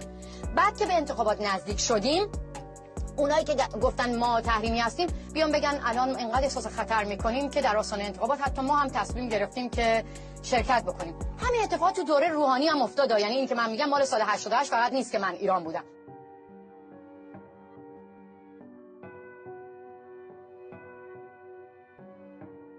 یک سال قبلش توی نشستایی که با دولت آمریکا داریم میگفتن آقا سپاه پاسداران می‌خوایم بذاریم تو لیست گروه، از همون موقع صحبتش بود بذاریم تو لیست گروه‌های تروریستی. ماها با افتخار گفتیم yes، تبلیغ کردیم براش بکنید. I don't know how you can help us. Talk to the congressman, to the senators and tell them maybe they can push a little bit US government to say something. Maybe the first lady can have time. If she can have time to chat with Queen, maybe she can find some time to release a statement to support the freedom fighters in Iran. و یک سال بعدش مسیح علی نژاد تو نشستی مقاله نوشتی، به ماها هم فوش میدی، بعد به داخلی‌ها میگی آقا بیاین همه متحد بشیم، غلط میکنه آمریکا بخواد بذاره تو لیست گروه‌های تروریستی. بعد اوباما میاد روی کار. با کمک شما نایاکی‌ها موفق میشید دولت اوباما رو یه کاری بکنید که این بحث تروریستی اعلام شدن سپاه پاسداران برای 8 سال اوباما بره تو محاق، دیگه هیچ کس دربارش حرف نزنه. و بعد هم مقاله دیگه میاد مینویسه میگه که من اومدم انگلیس برای اینکه درسمو بخونم و اینها، و اخیراً هم با علی افشاری یه سری حالا بحث و جدلایی شد. علی افشاری اومد اعلام کرد که اون کسایی که با نامه قوچانی اومدن که آمریکا با اوباما صحبت بکنه، مصاحبه بکنن، مسیح علینژاد دقیقاً به هوای این که یک مصاحبه‌ای دریافت کرده که بیاد یک مصاحبه‌ای رو انجام بده برای رسانه‌های داخلی کشور. درست همون روزی که احمدی نژاد و موسوی مناظره داشتن، اولین صدای تیر رو توی خیابون بولوار کشاورز شنیدم، اومدم بیرون که برای روزنامه برنده انتخابات که روزنامه آقای کروبی باشه، چون میدونستم بعد از پیروزی اینها متحد میشن، قرار بود که یک مصاحبه‌ای با اوباما داشته باشم و تو اون روزنامه که الان وجود نداره و جای خالیش هم احساس میشه کار بکنم. فکر کردم بهتره که من هم منتظر نشینم حالا آقای صفوار هرندی و آقای احمدی نژاد اجازه بدن و بیام اینجا بتونم با رئیس جمهور آمریکا مصاحبه بکنم و به ایران برگردم. احساس کردم که من توی ایران محدود شدم، یعنی یا باید بمونم و خودسانسوری بکنم یا باید ایران رو ترک بکنم و صدام بلندتر بشه. ایران رو ترک کردم، اومدم بیرون. اومد آمریکا و پس نه فراری در کار بود، نه زندانی در کار بود، نه تبعیدی در کار بود. بعد اومد دید آمریکا چقدر خوبه، هواش هم خوبه و زمینش هم خوبه و پولم خوبه و پس همینجا دیگه ما پناهندگی بدیم و بمونیم دیگه. دلم لای موهای فرفری نمیشه از دلم بری. پس هیچ وقت نفهمید زندان یعنی چی، شکنجه یعنی چی. هیچ وقت توی مبارزه سیاسی علیه رژیم حضور نداشت. ولی خب با خیلی از مسئولین جمهوری اسلامی مراوده‌های فراوان داشته. مقاله‌ای در تاریخ 29 جون 2018 توسط اما مگوایر در روزنامه بیتاون سان منتشر شد با عنوان مهاجران الهام بخش فمینیست در جهان که در مورد معصومه علی‌نژاد قمی مطالب قابل توجهی را نوشته. او می‌نویسد او در واقع معصومه علی‌نژاد قمی قبل از مهاجرت به آمریکا گزارشگر دولت وقت ایران بود و برای نزدیکتر شدن به منابع خبری مجبور شد با آنها صیغه شود. این روشی است که در میان خبرنگاران زن ایرانی رایج است. در اینجا منظور این است که این روش متداول زنان خبرنگاری است که توسط سازمان‌های اطلاعاتی رژیم تعلیم دیدند تا بتوانند علاوه بر دسترسی به منابع خبری پیشرفت کرده و مطرح شوند. مگوایر در ادامه می نویسد سال گذشته در کمپین چهارشنبه‌های سفید معصومه علی‌نژاد قمی از زنان خواسته شد که در روزهای چهارشنبه لباس سفید به عنوان نماد اعتراض به حجاب اجباری بپوشند و عکس‌های خود را منتشر کنند. نماد سفید علیه و سیاست‌هایی هم که اعلام می‌کرد تفاوت چندانی با سیاست‌های رژیم ملاهای حاکم بر ایران نداشت. برای همین با صدای بلند علیه تحریم حرف زدم. من و کمپین زنان که از داخل ایران ریسک کردن با صدای بلند علیه تحریم حرف زدیم. به اندازه توانمندی‌های نسلی که الان توی خیابون داره هزینه میده ازشون توقع داشته باشیم. سرنگونی نظام رو با کدوم قدرت و توانمندی نظامی میخواین شما الان پیگیری بکنین؟ تا قبل از دی 96 تا چند ماه قبلش که داره تو ماشین با لباس بنفشش میرقصه، از رأی دادن به روحانی میاد.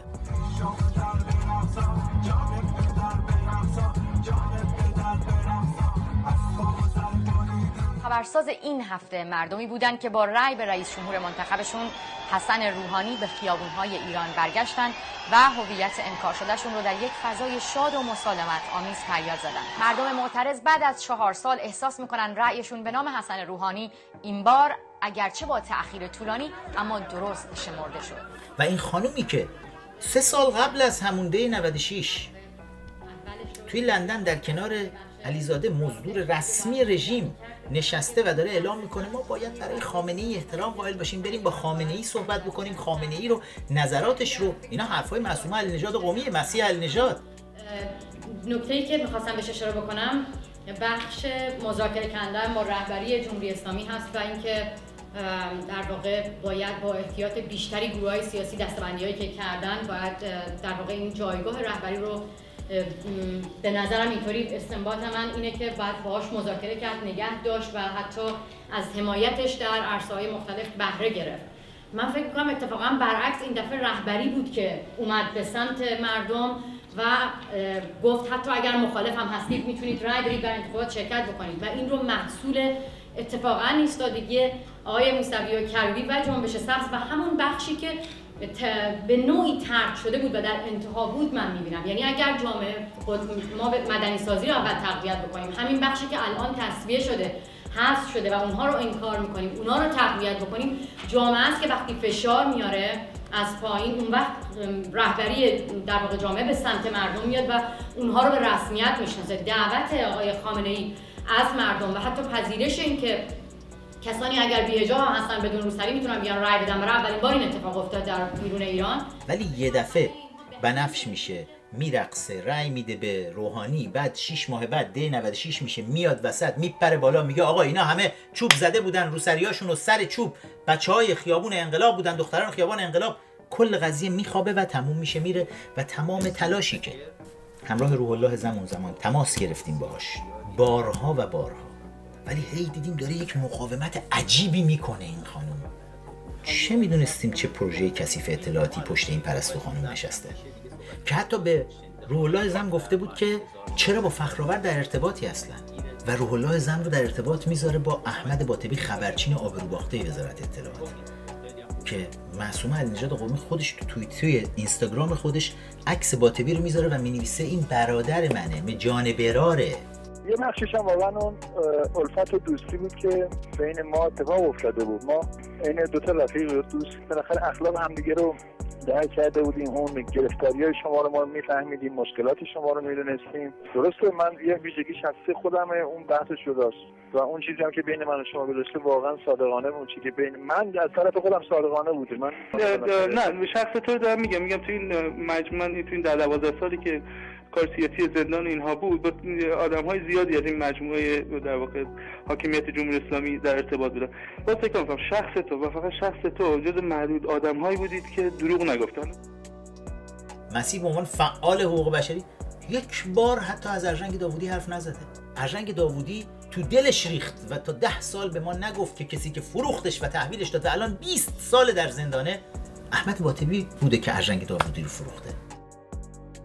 توی ورکشاپ‌های خبرنگاری مرجان شیخ الاسلام آل آقا که بودی که وزارت اطلاعات علی فلاحیان راه انداخته، سردار ملاقه سپاه باقر نژاد شوهر مرجان شیخ الاسلام آل آقا برای پولشویی پتروشیمی سپاه داره از خود مرجان استفاده میکنه. بعد مرجان منتور توه، معصومه علی‌نژاد قمی. بعد شوهر دوم همزمان مرجان مهدی خلجی، آخوندکی که حالا ابا عمامه برداشته تو واشنگتن ادای کارشناس رو داره در میاره، اون هم دوست صمیمی تو مسیح علی‌نژاد و دوست صمیمی احمد باطبیه. کنار هم دیگه تو کنفرانس ها میرید میشینید، همین الان توی کانادا اینور اونور تو کنفرانس ها میشینید. من اصلا قبل از اینکه به عنوان یکی از نمایندگان پارلمان کانادا ازتون سوالی بپرسم، میخوام بگم این روزا چه حسی دارین وقتی ایران رو میبینین؟ زنانی که حجاب از سر برمیدارن، اعتراضاتی که کف خیابونیه که شما هم اونجا به دنیا اومدین. همونجوری که میدونین مثل با نایاکی ها لایو میذاری، علی احساسی نماینده نایاک در پارلمان کانادا که باعث شد سپاه پاسداران در لیست گروه‌های تروریستی قرار نگیره. مرجان احساسی خواهر علی احساسی از گردانندگان اصلی نایاک است.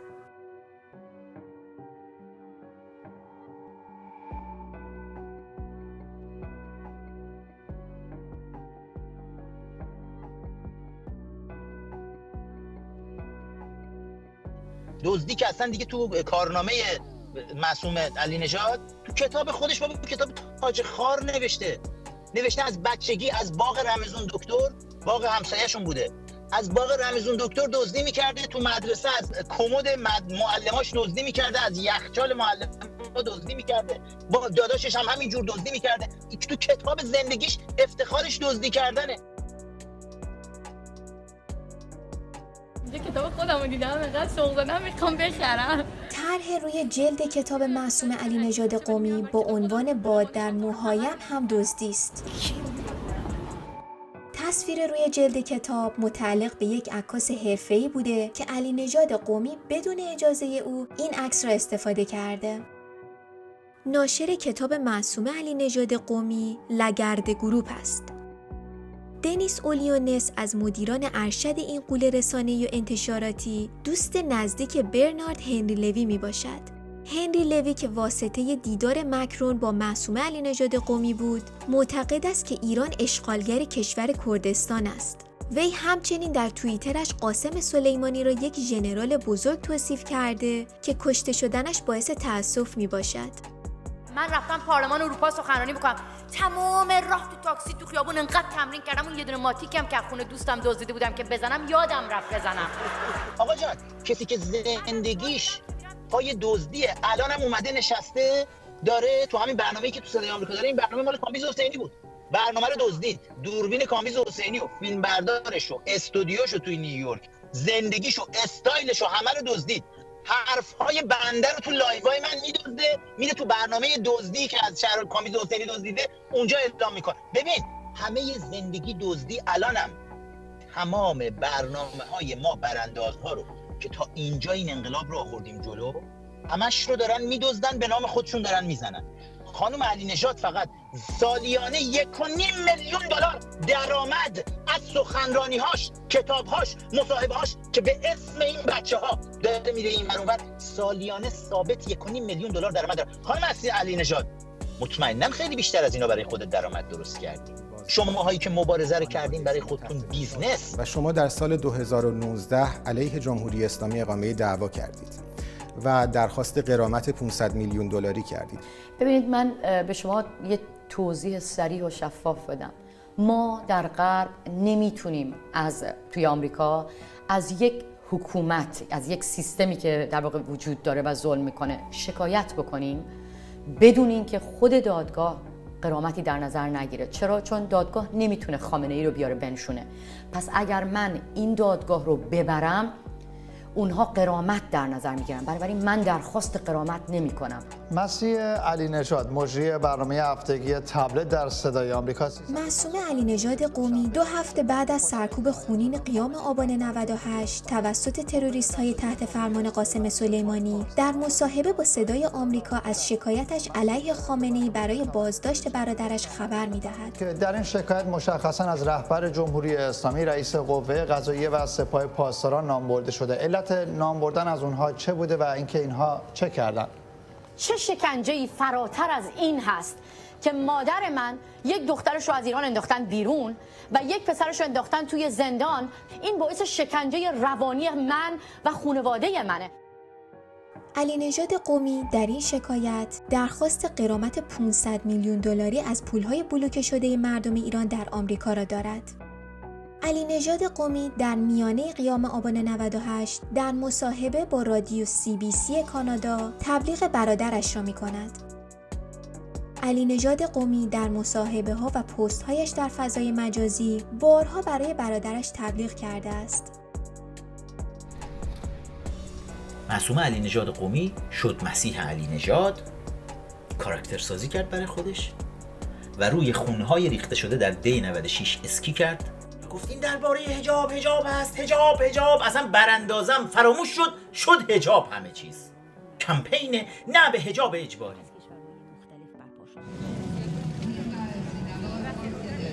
کمپین روسری‌های سفید مال مادران آرژانتینی بود. معروفترین کمپینیه که توی آمریکای جنوبی وجود داره، در آرژانتین بوده در دوران دیکتاتوری نظامی که خیلی از بچه‌ها کشته شدن. مادران این بچه‌ها روسری‌های سفید به سر کردن، اومدن به خیابون و به اسم مادران میدان مایو که دارید می‌بینید تا سال خوردگی همینجوری با روسری‌های سفیدشون اینا معروف بودن. مسیح خانم خیلی سابقه خوبی در دزدیدن‌ها داره، میدزده این رو و میاد به نام خودش میزنه. One of the women who put the headscarf on a stick and waved it like that. الان 7-8 سال شاید بیشتر، شاید 10 سال دائم این رو تاکید کردم که ما همین الان تحت اشغالیم، به ما حمله نظامی شده. اصلا یک رژیم خارجی به ایران حمله کرده، ایران رو به اشغال کرده. اون وقت به زبان انگلیسی یک حرف‌های دیگه‌ای توی تمام این سالها زده شده، بعد تمام جملات ماها رو بدزدی. I believe that the Islamic Republic actually invaded Iran. We are anti-war. تا چند سال پیش آنگ سان سوچی هر جا میرفت همیشه یکی از تفریحات سالمش هستن زدن این گلها به سرش بود. آقا تو گل به سر زدنم خانم علی نژاد از آنگ سان سوچی دزدیدی.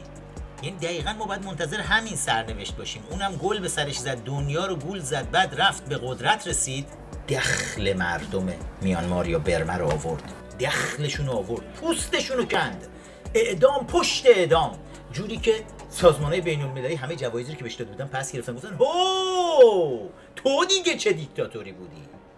خانم گل به سر آنگ سان سوچی تازه شروع کرده دزدی رو. آخرین فقره هاش که کمپین عمامه پرانی رو که دزدید که مال کنگره ملی ایرانیان بود، جدیداً میخواد بره کنگره ملی ایرانیان تأسیس کنه. کنگره ملی ایرانیان میخواد قلمبه بدزده. My parents were the one actually overthrew the regime. I'm a child of revolution. So I was born in a traditional family, in a tiny village. We didn't have inside bathroom. We didn't have electricity. We didn't have running water. So I come from poverty. The goal of those people who overthrew the regime was having a better opportunity to live. Better job, money, bread. That's what my parents were looking. مبارزات آزادیخواهانه مردم ایران از دی 96 تا آبان 98 تا الان در 2701 1401 مولایی داری خودت رو مسیح علی نژاد به عنوان رهبر معرفی میکنی و کاری که میکنی فقط اینه که زهر اعتراضات رو میگیری، چهره‌های فعال داخل رو داری شناسایی میکنی، همراه خبرچین وزارت اطلاعات احمد باطبی تحویل میدی به سازمان‌های اطلاعاتی. الان وقتش اگه ما این کارو نکنیم به هیچ جا نمیرسیم. اینا یه بار دیگه مردم میکشن، یه بار دیگه همه چی فراموش میشه. خسته شدم. میدونن مردم رو میکشن. من چقدر تصمیم گرفتم چرا دوربین گریه نکنم. نمیتونم. برای اینکه میدونم رئیسی برمیگرده حمام خون به راه میفته. ولی برن سفارتخونه ها رو بگیرن. ایرانی‌های خارج کشور هر سفارتخونه‌ای که در خارج کشور هست لونه قاتلاست. هر کسی که هنوز تو سفارتخونه مونده 2 نفر اعلام میکنن ما تو این سفارتخونه نمیخوایم بمونیم. اگر نکردن بریم سفارتخونه ها رو بگیریم. در رسانه‌های خارج از کشور طرز تفکر و حرف‌های نایاک این اکو میشه توسط مجموعه‌ای از خبرنگارها و کارشناس‌ها که اینا جاسوس خبرنگارهای وابسته به رژیم هستن. زمانی بود که احمدی نژاد تو قدرت بود، نایاک من دعوت کرد بر سخنرانی. حالا من چون لندن بودم نمیتونستم سفر کنم و نیومدم سخنرانی نایاک رو نیومده بودم. ولی من اون موقع تمام مصاحبه‌هامو اینا پخش می‌کردن.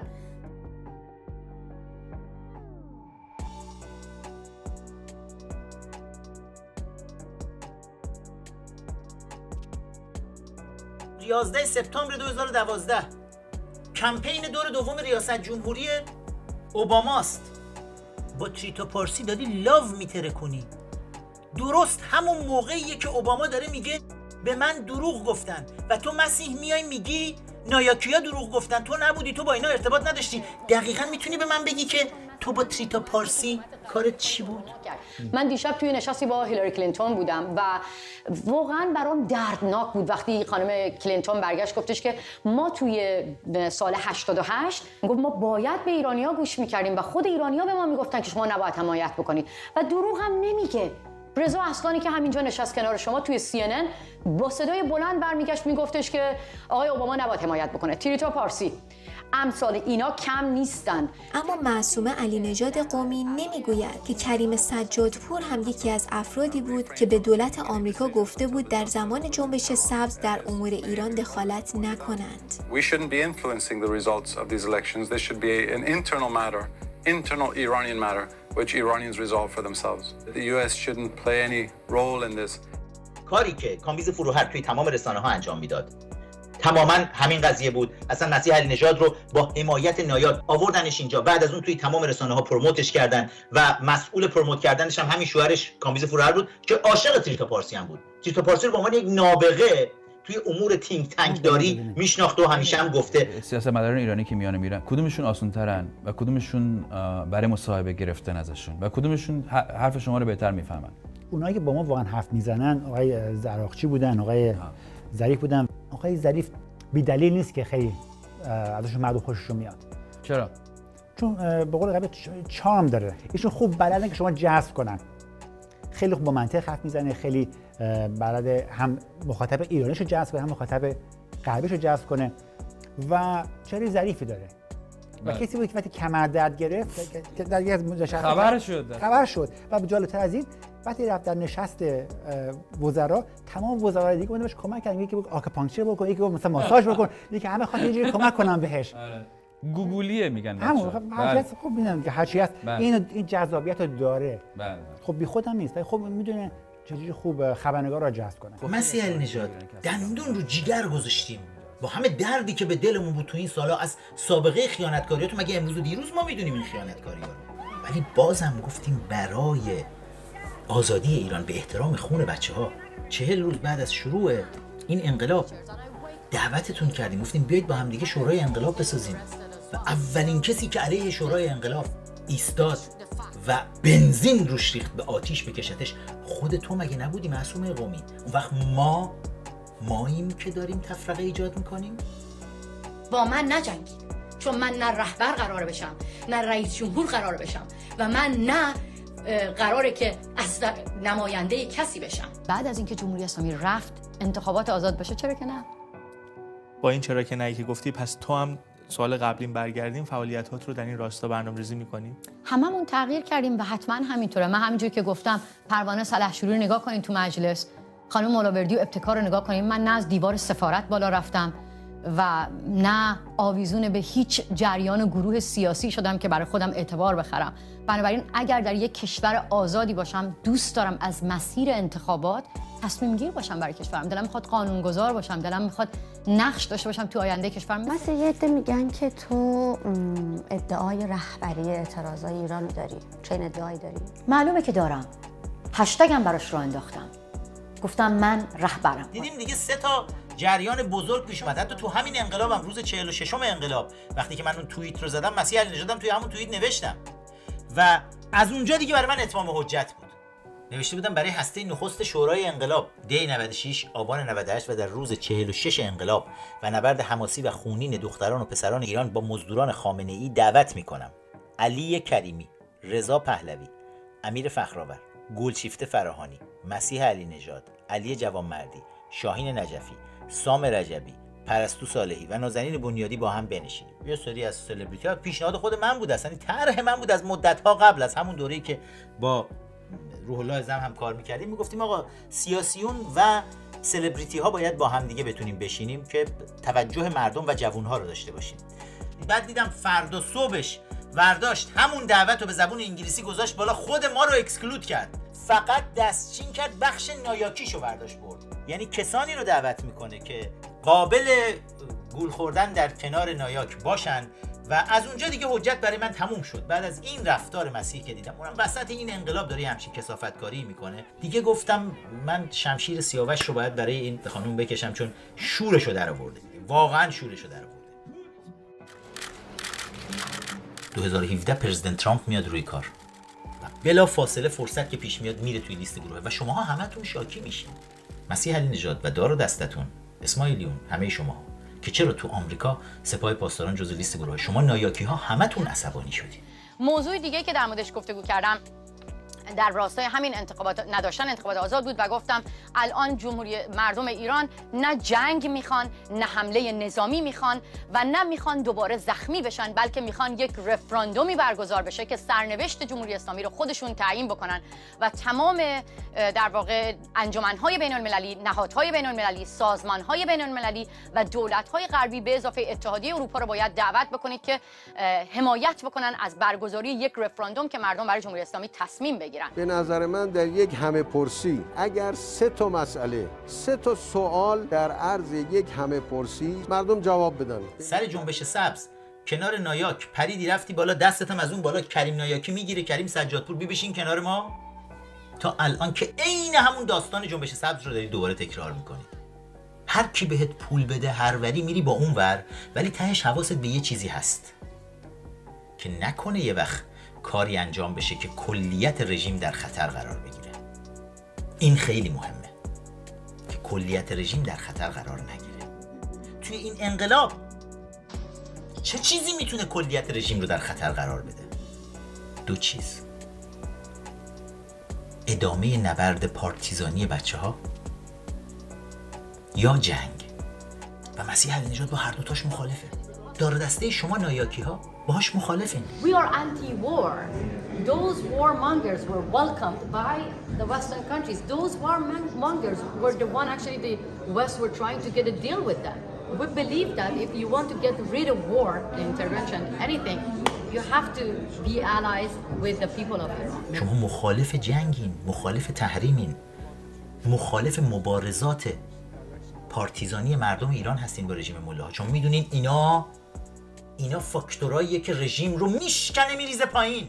من واقعا هیچ پیامی برای مردم ایران ندارم، برای اینکه اونا پیام واقعی رو شما دارین کف خیابون میدین با جونتون. دختری که امروز یه عکسی فرستاده بود و اصلا قلب آدم تکون میخوره که با دستای خالی میگه نمیدونم چندمین بار دارم تو خیابون میرم. اون منتظر نیست که من و نازنین و ما از خارج کشور بهش پیام بدیم، فقط منتظره که ماها پیامش رو به جامعه جهانی برسونیم و بگیم از شما کمک نمیخوایم که این رژیم رو بندازیم، از شما میخوایم که وقتی ما داریم این رژیم رو میندازیم ازشون حمایت نکنین. نمیخواین رژیم بریزه پایین، شما میخواین به عنوان رهبران این انقلاب معرفی بشین که همون کاری رو بکنین که در جنبش سبز کرد. When the European government want to put pressure on Iran, they put pressure on the people of Iran. They apply sanction on people of Iran, not the government of Iran. اسلوگان نایک یه دفعه میاد جلو. No war, no sanctions. تحریم نه، جنگ نه. اسلوگانی که حامد اسماعیلی تو سخنرانی خودش توی برلین، استیج برلین فریاد زدیم رو. کسی از شما نخواست وارد جنگ شوید، کسی از شما نخواست مردم ایران را تحریم کنید. We don't want any war. برای همین با صدای بلند علیه تحریم حرف زدم. برای اینکه تحریم های همه جانبه، تحریم های کمرشکن که کمر رژیم رو شکسته، باعث شد که رژیم بسیار ضعیف بشه و مردم بتونن قدرت بگیرن، بیان بیرون و بجنگن با این رژیم. جنگ بده؟ مگه نمیگی مسیح که جمله منو داری میدزدی؟ میگی our country have been invaded، مورد تجاوز قرار گرفتین توسط یک نیروی خارجی. حتما دیگه نباید استقبال کنی از کمک همسایه ها، منظور خارجی، برای اینکه تجاوزگر رو بیرون. یا خوبی با تجاوزگر، خوبی الان مسیح بمونه همینجوری، تجاوزگر بمونه، حالا حاکم باشه تا ما بالاخره خودمون در داخل کشور یه راهی پیدا می‌کنیم. چه راهی؟ مسیح در برنامه‌های تبلت خودش در صدای آمریکا که پول‌های کلانی هم براش دریافت می‌کند به بچه‌ها خواهد گفت چهارشنبه‌ها روسری سفید بپوشید و اعتراض مدنی بکنید، ساعت 9 شب هم چراغ‌هاتون رو خاموش کنید، اتوهاتون رو از برق بکشید و این شکلی ما با تجاوزگر مبارزه می‌کنیم. این تفاوت نسل امروزه، زبان اعتراض مدنی رو بلده. مردم فرانسه وقتی که آلمان نازی اومدن اشغالش کردن فرانسه رو 4 سال، همجوری نشسته بودن میرفتن تو کنفرانس‌های مختلف این زر و زرا رو میکردن که دنیا غلط میکنی به سمت ما بیای، ما تحت اشغالیم ولی نیاید، نه حمله خارجی نباید بشود. و دنیا میخواد بیاد کمک کنه، میخواد بیاد نیروی اشغالگر رو ورداره، چه مرگتونه؟ جز این که حرفاتون واقعی نیست. شما پاپت های خیمه شب بازی نایاک هستین الان. هر چیز دیگه آقا به مردم خودشون بجنگن.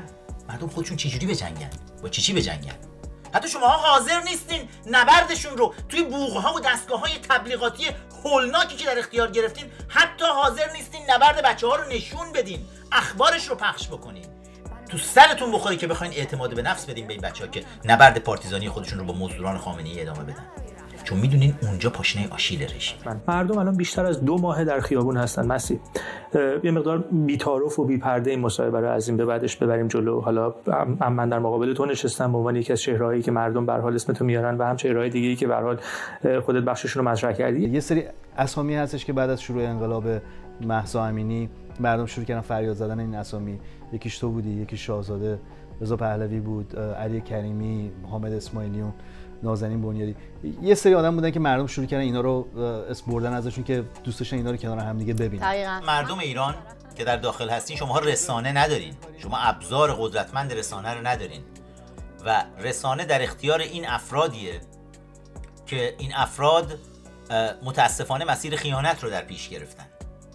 یعنی در نهایت اینها هستن که میتونن موفق بشن و آروم آروم هی زیر پوست مردم تزریق بشن و وگرنه جامعه ایران سال 57 رو اگر بری نگاه بکنی، اون موقع مردم به آخوند میخندیدن، آخوند رو مسخره میکردن، ولی توی اون ماه‌های آخر اتفاقی میفته، چنان رسانه ها آخوند رو زیر پوست مردم تزریق میکنن که مردم نفهمیدن از کجا خوردن.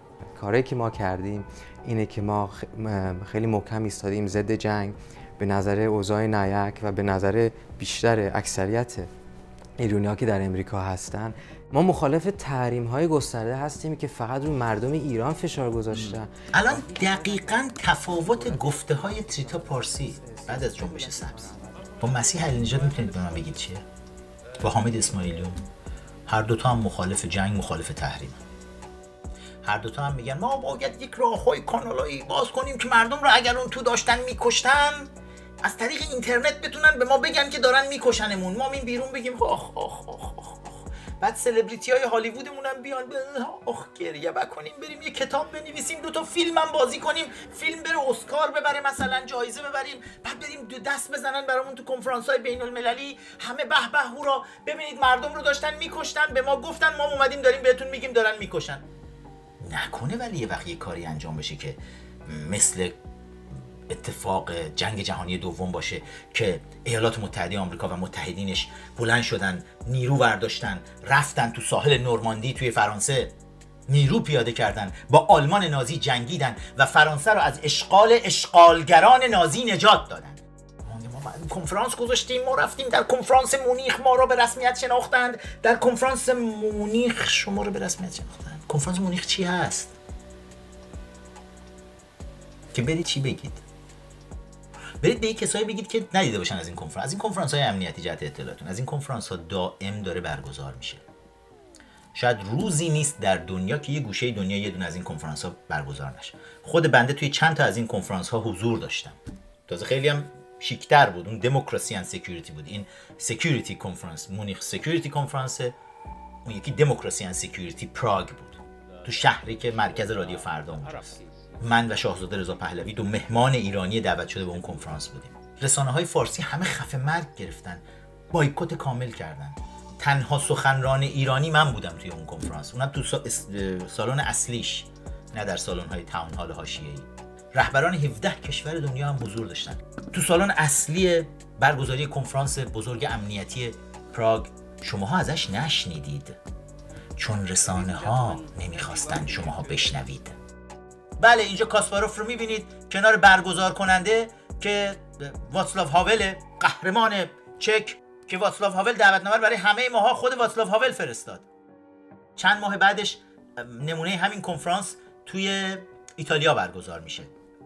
توی اون کنفرانس هم باز من تنها سخنران ایرانی کنفرانس هستم. باز هم احمد رفعت خبرنگار صدای آمریکا میاد گزارش تهیه میکنه، به طور کامل بخش مربوط به فخرآور که تنها سخنران این کنفرانس بزرگ امنیتی هست رو، اونم تمام اون کنفرانس ها با حضور رئیس جمهور آمریکا برگزار میشد و رهبران 17 کشور دنیا. ولی رسانه ها اصلا فخرآور رو ما بخوایم مطرح بکنیم، این داره میگه رژیم چنج. و بهتون گفتم از این کنفرانس های امنیتی همینجور روزی یه دونه داره برگزار میشه تو دنیا. ولی الان رسانه ها برای ما بر طبل آی بجنبید کنفرانسی برگزار شد که به جای جمهوری اسلامی اپوزیشن در مگه اولین بار بود.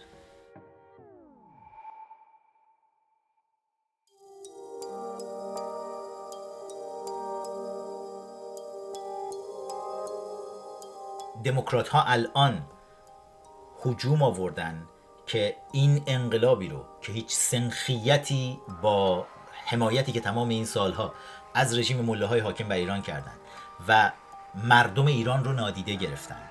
مگه نبود توی جنبش سبز که توی خیابون مردم حتی شعار میدادن اوباما با اونایی یا با ما؟ 8-9 ماه مردم تو خیابون جنگیدن و کاخ سفید حاضر به حمایت از مردم ایران نشد.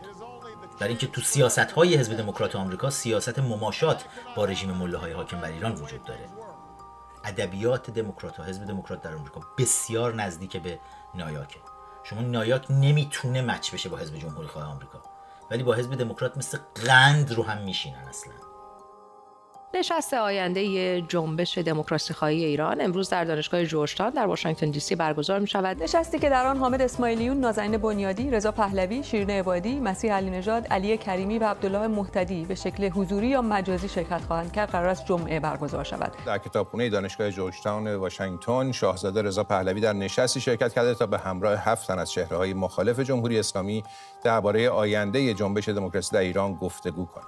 و نقش رسانه‌ها با دستگاه تبلیغاتی بزرگ خودشون میان وسط، شروع میکنن بر تبل کوبیدن. شورای رهبری تشکیل شد، ائتلاف گروه‌های اپوزیشن. کدوم گروه‌های اپوزیشن دقیقاً الان با هم اعتراف کردن؟ نمایندگان کدوم گروه‌های اپوزیشن اونجا حضور داشتن؟ هیچ کدوم.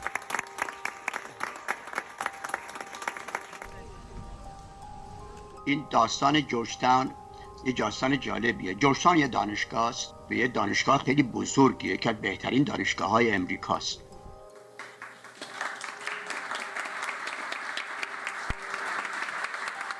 این کنفرانسی که برگزار شد حتی یک نفرش هم دانشگاهی و اکادمیک نیستن. جورجتاون باید توضیح بده به دنیای اکادمیک. من مطمئنم دنیای اکادمیک خیلی سر صدا خواهد کرد که چرا اومده میزبان یک جریان کاملا غیر اکادمیک شده. اصلا جورجتاون که یه دانشگاهه، یه مرکز اکادمیکه، داره یه کار کاملا سیاسی میکنه. چرا؟ برای اینکه به نظر من جورجتاون رو دارن دولت امریکا داره ازش استفاده میکنه.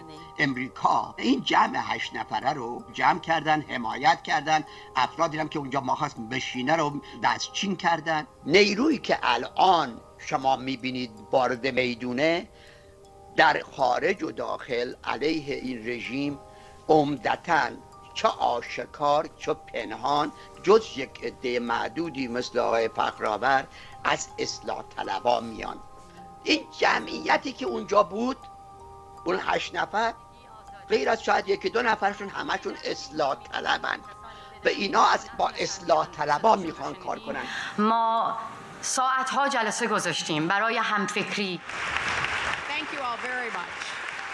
حتی دانشگاه جورجتاون هم مستقیما توی این قضیه نقش نداره. یکی از این مراکز حاشیه‌ای دانشگاه جورجتاون یک مرکزیه که هیلاری کلینتون این مرکز رو سرمایه گذاری کرده، تأسیس کرده و توی این مرکز حاشیه‌ای این برنامه برگزار شد که برای امپاور کردن مثلا زنان این مرکز رو اومدن ساختن.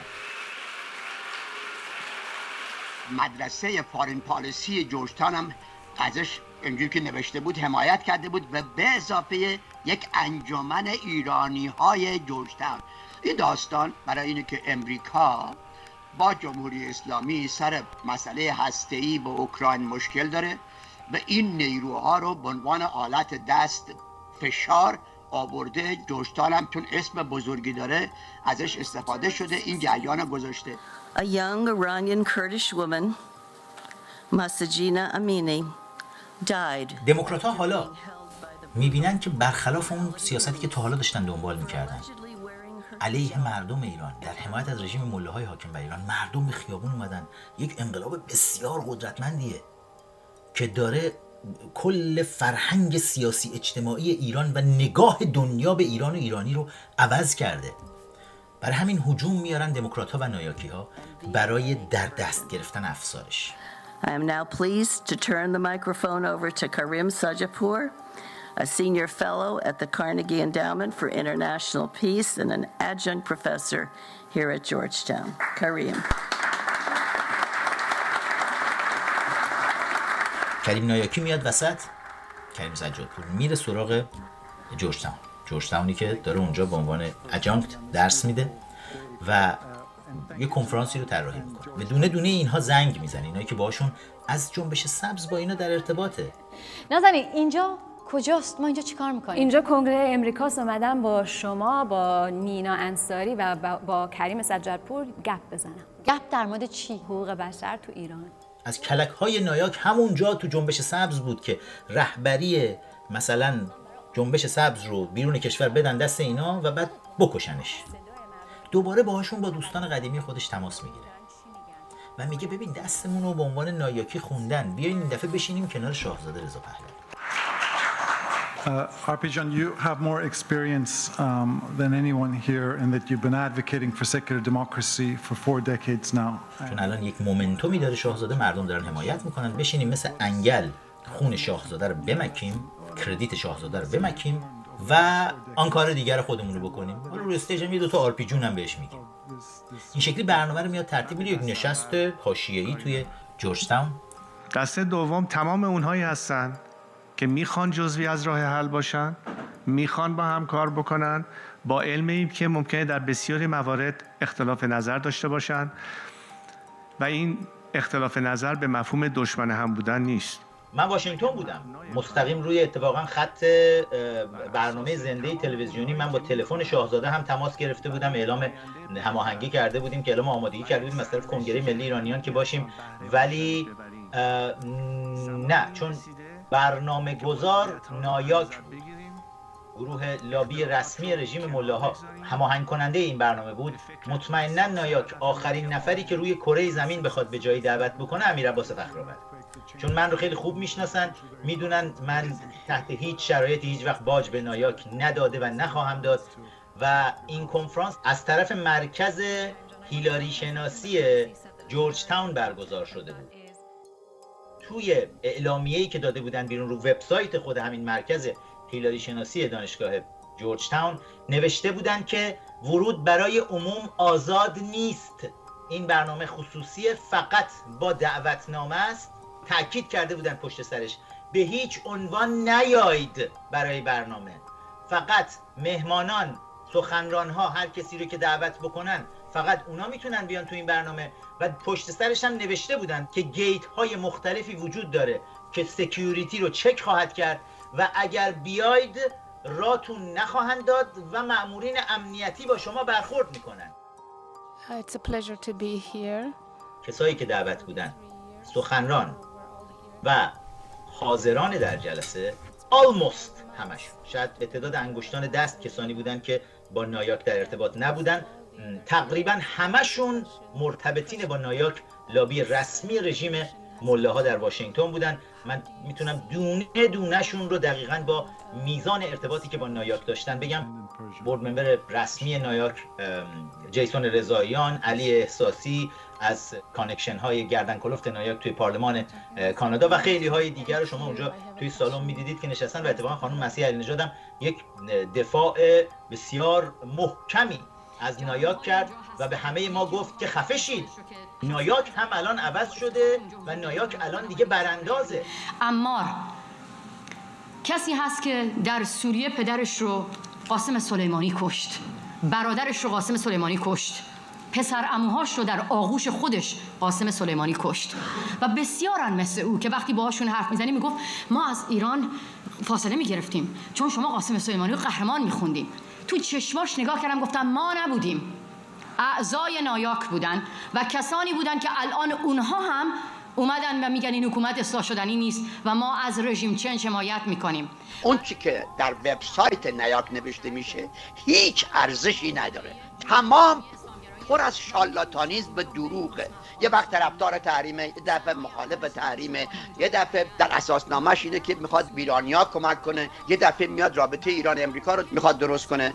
و کسانی که موسیقی، کسانی که الان آقای فرامرز اصلانی اینجا هستن، سرمایه اجتماعی هستین. از روز اول شما کنار معترضان بودین، خانم گوگوش بود، آقای ابی بود.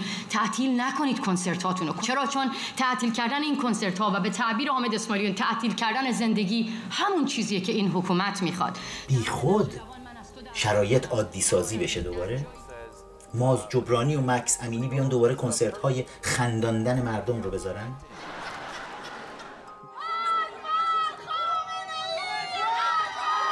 شرایط طبیعی نیست، غمگین نیستیم، اما با امید باید مبارزه رو دنبال کنیم.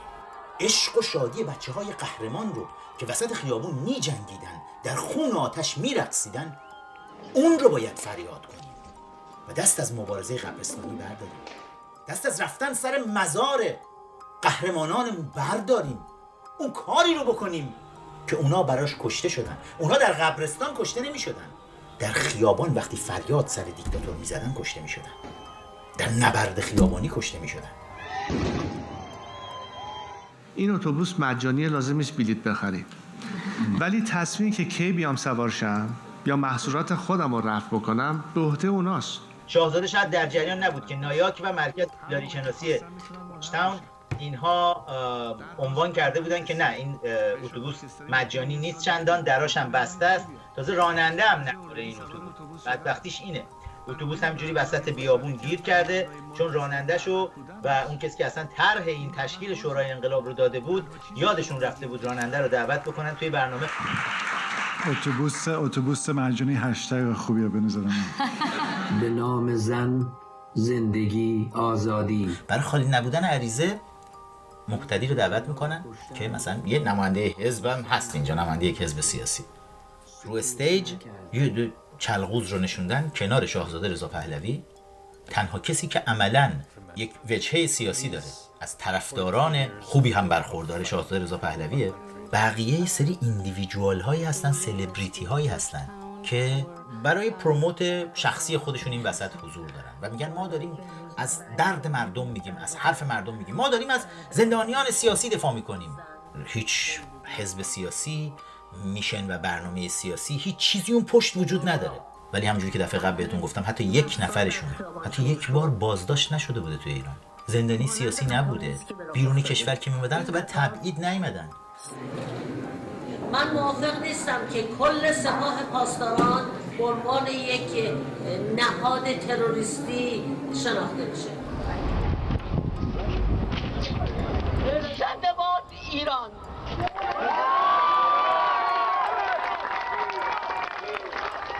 ما ساعتها جلسه گذاشتیم برای همفکری، برای همدلی، برای همگرایی و همصدایی و تدوین منشوری به اسم همبستگی و سازماندهی برای آزادی ایران. آیا شما هم متوجه شده بودید که لوگوی این همبستگی که علی نژاد از آن حرف میزند دقیقاً همان لوگوی روزنامه همبستگی وابسته به رژیم ملاها در ایران است؟ بسیاری در خارج کشور منشورهای زیادی نوشتن و برای تک تک ما فرستادن و صادقانش اینه، ما منشوری که حتی ممکنه توش غلط باشه، ایراد باشه، از ایران بوده رو پذیرفتیم که روی اون کار بکنیم و ساعتها جلسه بگذاریم، برای اینکه برای ما واقعا مهمه. اونایی که داخل ایرانن هزینه دادن، هممون میدونیم که در واقع انگیزه اصلی این انقلاب اونا هستن. گفتیم از حقوقدانها دعوت بکنیم و در مورد بند به بند منشوری که اونها نوشتن، اونها آغاز کردن، ما ساعتها جلسه گذاشتیم. نایاک اومده یه مطلبی رو گذاشته بالا، منشور مطالبات حداقلی تشکل‌های مستقل صنفی و مدنی ایران، که میگن 20 تا ارگانیزیشن، اتحادیه‌های مثلا صنفی در داخل کشور. عملاً هیچ کدوم اینا وجود خارجی ندارن، تمام این لوگوهایی که نایاک گذاشته همه سازمان‌هایی هستن که خود زیر نظر خود وزارت اطلاعات و سازمان اطلاعاتی رژیم اجازه فعالیت تا محدوده‌ای بهشون داده میشه برای یه همچین روزهایی. عملاً وجود خب شما نداریم، ما اتحادیه نداریم توی ایران، اتحادیه‌های صنفی نداریم، اصلا رژیم اجازه نمیده شکل بگیرن اینا و هر چیزی که هست تحت کنترل کامل نیروهای امنیتیه. ما که احزاب نیستیم، ما که هممون چهره‌های سیاسی نیستیم، می‌بینیم کسانی هستن که سرمایه‌های اجتماعی ایرانن، ممکنه هر کدوم از ماها اشتباه هم بکنیم. منشور چی داره میگه؟ نایاک دیگه روش نمیشه حرفایی رو که همیشه میزد no sanctions no war، تحریم ها رو بردارید، دنبال جنگ هم نباشید. میگه آقا یه منشور نوشتن از داخل کشور 20 تا تشکل صنفی به ابرفرض 20 تایشون با هم به ما زنگ زدن، گفتن اینا رو باور نمی‌کنید، معصومه بهتون میگه. نایاک دستور دریافت میکنه که برای حفظ جمهوری اسلامی چه کار باید بکنه. الان دستور هست که بیا بگو من طرفدار رژیم چنجم، رهبری اپوزیشن رو برای ما بساز و بعد یه همچین غلطایی هم وسطاش بکن. منشور رو اینا گفتن که توی نشست جورج تاون اگه یادتون باشه گفتن منشور در داخل کشور نوشته شده برای ما فرستاده شده، ولی منشور رو نخوندن.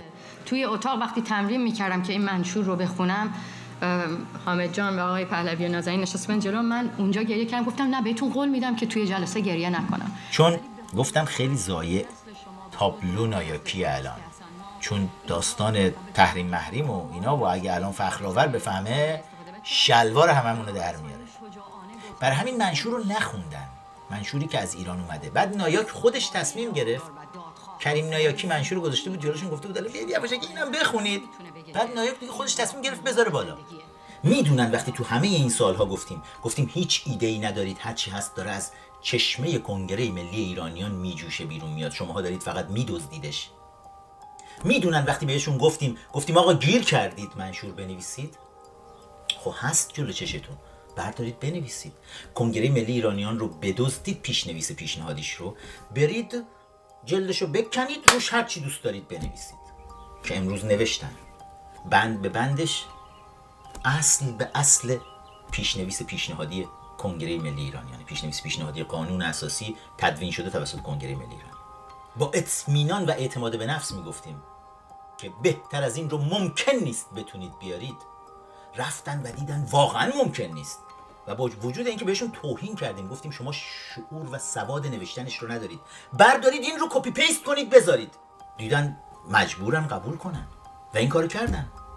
خود من به همین حکومت رأی دادم. من اولین بار این جمله رو میخوام اینجا بگم، تا حالا هیچ کسی جایی نشنید از من، حتی تو برنامه‌های خودم هم نگفتم.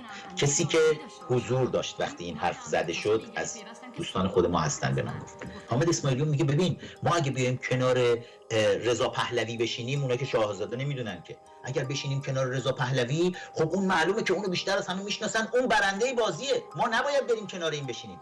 مسیح علی نژاد میگه بچه نشو حامد، رضا پهلوی هیچ وقت شهامت رفتن توی ایرانو نداره بعد از سرنگونی. ما فقط از این استفاده میکنیم که طرفداراش به همون فوش ندن، رسانه ها رو بکشونیم سمت خودمون و تهش برنده ماییم، یعنی مسیح علی نژاد و حامد اسماعیلیون.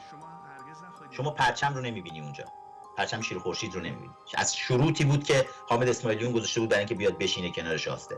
جالبه بعد از همین برنامه، فردای این برنامه، مسیح علی نژاد عکس خودش، حامد اسماعیلیون و نازنین بنیادی، که نازنین بنیادی هم بالا گول خورده بود نداره، سالها از بورد ممبرای نایاک بود دیگه، و ستاییشونو مسیح علی نژاد عکس ستاییشونو گذاشته بود روی اینستاگرام. دیدین اون عکسو چی نوشته بود روش؟ نوشته بود The Big Three، سه بزرگ.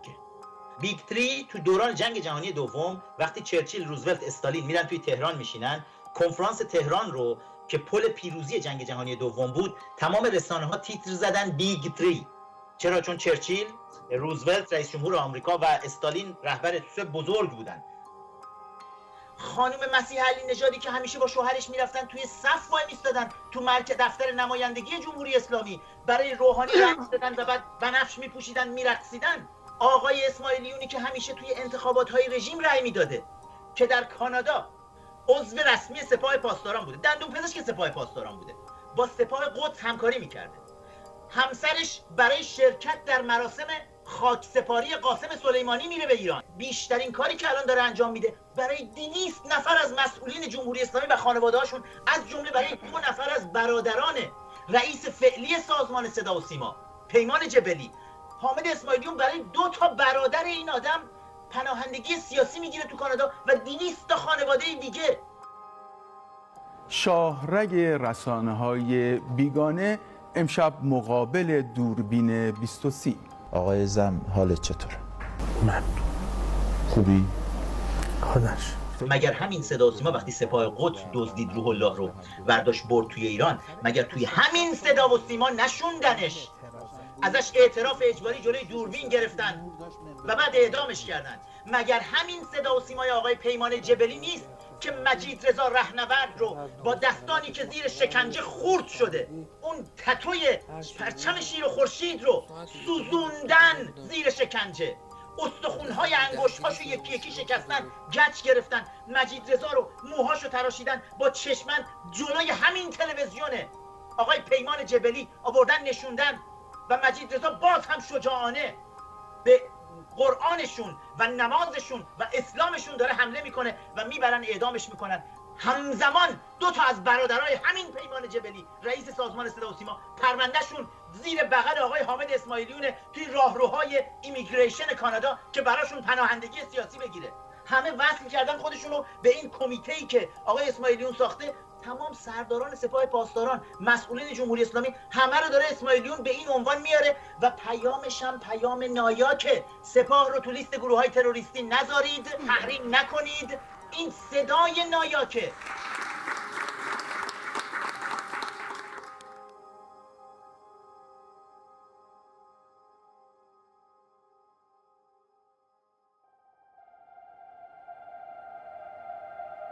اما یه نگاهی بندازیم به کنفرانس امنیتی مونیخ. توی 1963 نویسنده و ناشر آلمانی اووالت هاینریش فن کلایست اشمنزین این میاد یه سری از این رفقای خودشو جمع میکنه، میگه که آقا ما نگرانیم که الان جنگ جهانی شرق و غرب، حالا جنگ جهانی سوم داره میشه و باید جلوی این رو بگیریم. شروع میکنن از این سری از کشورها دعوت میکنن. از 1963 همینجوری هی سالی یه بار دور همدیگه تو هتل جمع میشدن. کنفرانس مهمی نبود. بعد از فروپاشی شوروی یواش یواش یه خورده آب و رنگی میگیره و حالا بلوک غرب در واقع از این کنفرانس استفاده میکرده، دور همدیگه جمع میشدن که موفق شدیم شوروی رو شکستیم، حالا بیایم بیشتر با همدیگه ببینیم چه کارهای دیگه میتونیم انجام بدیم. بعد از 2000 که پوتین میاد روی کار، یه خبطی مرتکب میشن. اینا میگن آقا بیایم و روسیه و چین رو دعوت کنیم به این کنفرانس بیان وارد بشن. روسیه و چین میان. از 2006 هم برای اولین بار از جمهوری اسلامی دعوت میشه که بیان شرکت بکنن که عباس عراقچی به عنوان معاون وزیر خارجه میاد توی اولین کنفرانس مثلا مونیخ شرکت میکنه. هنوز هیچ محلی از اعراب نداره. یکی از همین کنفرانس هایی که توی هتل‌ها داره گذاشته میشه، از کشورهای مختلف دارن آدم‌ها دعوت میشن. از 2007 در واقع ولفگانگ ایشینگر تا پارسال مسئول اونجا میمونه و دیگه خیلی هم جمهوری اسلامی رو دائم میگفته دعوت کنیم بیان و نظرات اونها رو هم بشنویم و این قرار بود در واقع بلوک غرب جلوی بلوک شرق توی این کنفرانس جمع بشن، ولی دیگه در برای شرق باز کردن. شرق هم عادت داره وقتی در براش باز میکنن دیگه حیا میا نداره، کلشو قورت میده مال خودش میکنه. بعد پای جورج سوروس میاد وسط که همیشه این اتفاق معمولا میفته، پولهای بزرگ جورج سوروس میاد وسط و گلوبالیستا میان وسط و شروع میکنن که حالا ما جهان وطنی بشیم دوباره و از این شیطنت‌های همیشگی که چپی ها میکنن. و الان کنفرانس امنیتی مونیخ رو خصوصی بلعیده دیگه چپ الان مال خودش کرده و همون تیمی که به نوعی داووس سوئیس رو دارن برگزار میکنن، دار دسته جان کری و اینا، همون تیم میان هم این کنفرانس های جغول بغول رو هم این ور دنیا دست میگیرن. اونا این کنفرانس ها رو هم وای میسن برگزار کردن.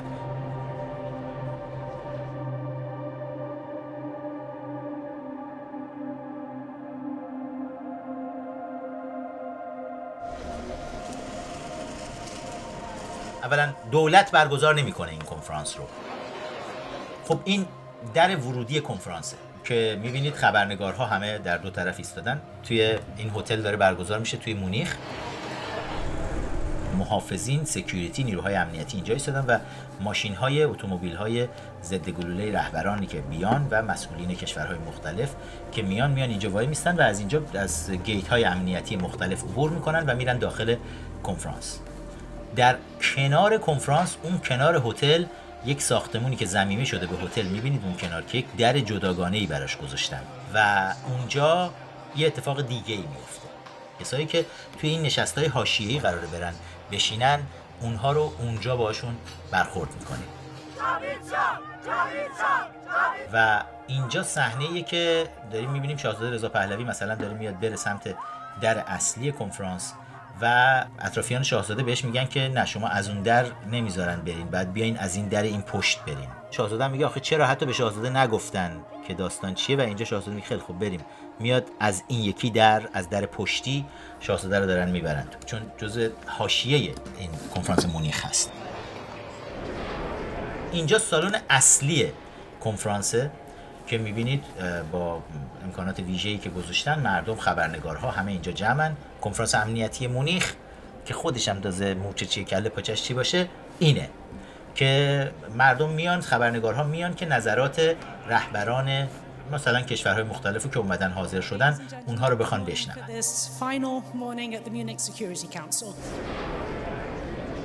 اما اینجا اون سالونیه که من دارم بهتون میگم که این تاون هال که این کناره اینجاست. نشست میذارن، دوره هم میشینن که شما سناتور دموکرات، سناتور منندز رو میبینید، سوزان ملونی رو میبینید. سوزان ملونی زن ریتکیه، پسرخوانده سید حسین نصر. کریم نایاکی، کریم سجادپور کنار منندز نشسته، روبروش کراششو نشونده، نازنین بنیادی رو، کنار اون هم مسعود دزده و اونور هم شاهزاده رضا پهلوی. چند نفرمون دور میبینید روی کاناپه ها نشستن. این سالن کنفرانس امنیتی مونیخ نیست. این اون پشت اگر نگاه بکنید یک تاون هاله نشست‌ها و گفتگوهایی که توی این هتل داره برگزار میشه در حاشیه این کنفرانس. کریم سجادپور رو جان کری معرفی میکنه که از رهبران جوان شناخته بشه در داووس سوئیس، بره عضو گروه جوانان اونا بشه. بعد کریم سجادپور مسیح علی نژاد و نازنین بنیادی رو که کراش داره روش برمی‌داره، اینا رو میبره توی داووس سوئیس. بعد همینا رو برمی‌داره میاره اینور کجا؟ توی حالا کنفرانس امنیتی مونیخ، برای اینکه طرفداران شاهزاده رضا پهلوی رو بکشن، میگن شاهزاده رضا پهلوی رو وارد این بازی بکنیم، چون اگه نکنیم طرفدار شاهزاده میان بهمون حمله میکنن. برای همین بهتره باشه که حملات کمتر بشه روی داستان. ماجرا اینه، دوباره کریم سجادپور برای این یکی کنفرانسه میاد میره سراغ دفتر سناتور منندز. نایاکی ها با روابطی که با دموکرات ها دارن میان به منندز میگن تو که داری میری اونجا، بذار یه برنامه کناری هم بذاریم، حالا 2 دقیقه بیا بشین با چند نفر از ایرانی‌ها با هم دیگه صحبت بکنیم، مخالفین ایرانی. اونا میگه باشه، کیا؟ اینا میگن بیا ما اسم بهت میدیم، این اسامی مورد تایید نایاک هست، بردارید برید. و در نهایت چی باید بگیم اونجا؟ همون حرفای نایاک رو تکرار کنید دیگه. جنگ نمیخوایم، تحریم نمیخوایم. دقیقاً ادبیات نایاک. That only multilateralizing sanctions, particularly against regime leaders, so that the people aren't hurt, but that the regime is. I think that we need to have greater efforts in bringing accountability for the massive numbers of people who have been arrested, killed, executed by hanging. We must give them more than 20 minutes on VPN on Signal. We must do more than having code conversations on Zoom.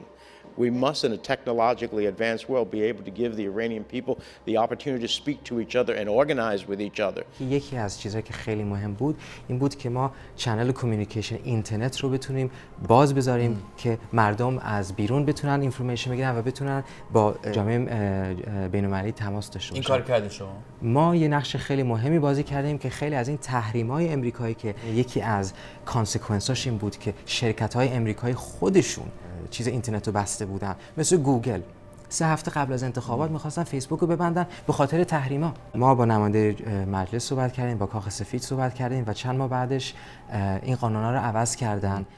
بقیه هرچی از خوبه، همه کارهای دیگر رو بکنید، جنگ و تحریم نکنید. برای مردم ایران پیامتون چیه؟ مردم ایران یه وقت سراغ نبردهای خشونت و اینا، خشونت اوفه. همین مبارزات مدنی بکنید، کاری که رژیم رو بلرزونه اصلا انجام ندید.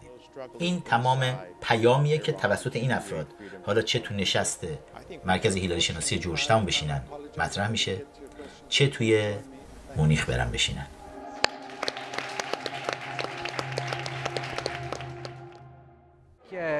ورکشاپی داشتیم مثل یه سمینار واسه اوضاع نایاک که آمادهشون می‌کردیم واسه برنامه دوشنبه که میرن با نماینده‌های کنگره و نماینده سنای آمریکا صحبت کنن، مخصوصا سر 2 موضوع ویزا واسه ایرانی‌ها و موضوع برداشتن تحریم. نایاک 2 نفر آدم بیشتر نیست، تریتا پارسی، جمال عبدی، بقیهش داستانه. اصلا نایاک ساز حزب که نیست، که تشکیلاتی نداره که. شما ببینید این 2 نفر در کجا گفتن که ما از تغییر رژیم حمایت میکنیم. نایاک الان روی وبسایت خودش لوگوی خودش رو زده Woman Life Freedom، زن زندگی آزادی. این اسلوگان نایاک شده الان. یه بیانیه‌ای رو نایاک‌های دکتر امیراحمدی چند وقت پیش صادر کرد که توی بیانیه گفت آره ما از اصلاحات حمایت میکردیم چون اصلاحات خواست مردم ایران بود. الان خواست مردم ایران رژیم چنجه و خواست ما هم رژیم چنج شده. داستان تریتا و نایاک اینه، هر موقع در تهران اصلاح طلبا سر کار باشن، نایاک و دور برش طرفدار دولت ایرانن، مواضع ایرانن، مخالف تحریمن، همه چیز. اما وقتی که تندروها میان سر کار 180 درجه نایاک میاد این بر، برای که با اصلاح طلباست، با اعتدالیونه. اونا اصلا نایاک رو ساختن. امروز هم داستان خیلی ساده است، داستان بازم همونه. امروز چرا نایاک میگه من دیگه مخالفم؟ برای اینکه تندروها سر کارن و اصلاح طلبها دارن سعی میکنن برگردن. آقای موسوی و اینا وارد میدون شدن و بنابراین خیلی برا من طبیعیه که نیاک دوباره 180 درجه بغلطه به اون ور و بگه من مخالفم و طرفدار نمیدونم انقلابم و طرفدار مردمم. البته هیچ وقت نگفته من طرفدار انقلابم و میگه من طرفدار اون چیزی که مردم میخوان هست، یه چیز سطحیه. نیاک اونجا برای پول کار میکنه، یعنی یه سازمانی که پول انکفتی میدن بهش. آقای تریتا پارسی با خودش 285,000 دلار در یه سال به اصطلاح چیز داره، حقوق داره. یا اون بقیه دیگه وقتی که تریتا پارسی میخواست از نیاک بره به عنوان رئیس بره، جاش آقای عبدی اومد گفت در همون نامه‌ای که خودش نوشت در استعفانامه‌اش گفت من دارم میرم 2 میلیون دلار در حساب نیاک پوله. فردا اگه نیاک متوجه بشه که این جنبش شکست خورده و مثلا سپاه اومده سر کار، دوباره نیاک 180 درجه برمیگرده. میخوام بگم نیاک دنبال اینه که ببینه در ایران کی پشت قدرته. الان نیاک فکرش اینه که اصلاح طلبها الان یه حمله آوردن، آقای موسوی اومده وسط، بعدم تمام این افرادی هم که الان مخالف حکومتن مثل مسیح علی نژاد، اسماعیلیون، بقیه اینا همشون اصلاح طلب بودن، اصلاح طلبن. وقتی که اصلاح طلب میخواد نیاک بره برانداز باشه، طرفدار تحریم باشه، اینا میشن. وقتی اصلاح طلبها بود این نیروهای اعتدال میخوان نیاک طرفدار مخالف تحریم باشه بیا که اون، یعنی نیاک در واقع از ابواب جمعی این نیرویی که در ایران ما میشناسیم به نام اصلاح طلب و اعتدال، یعنی همین روحانی و ظریف و خاتمی و این گروه.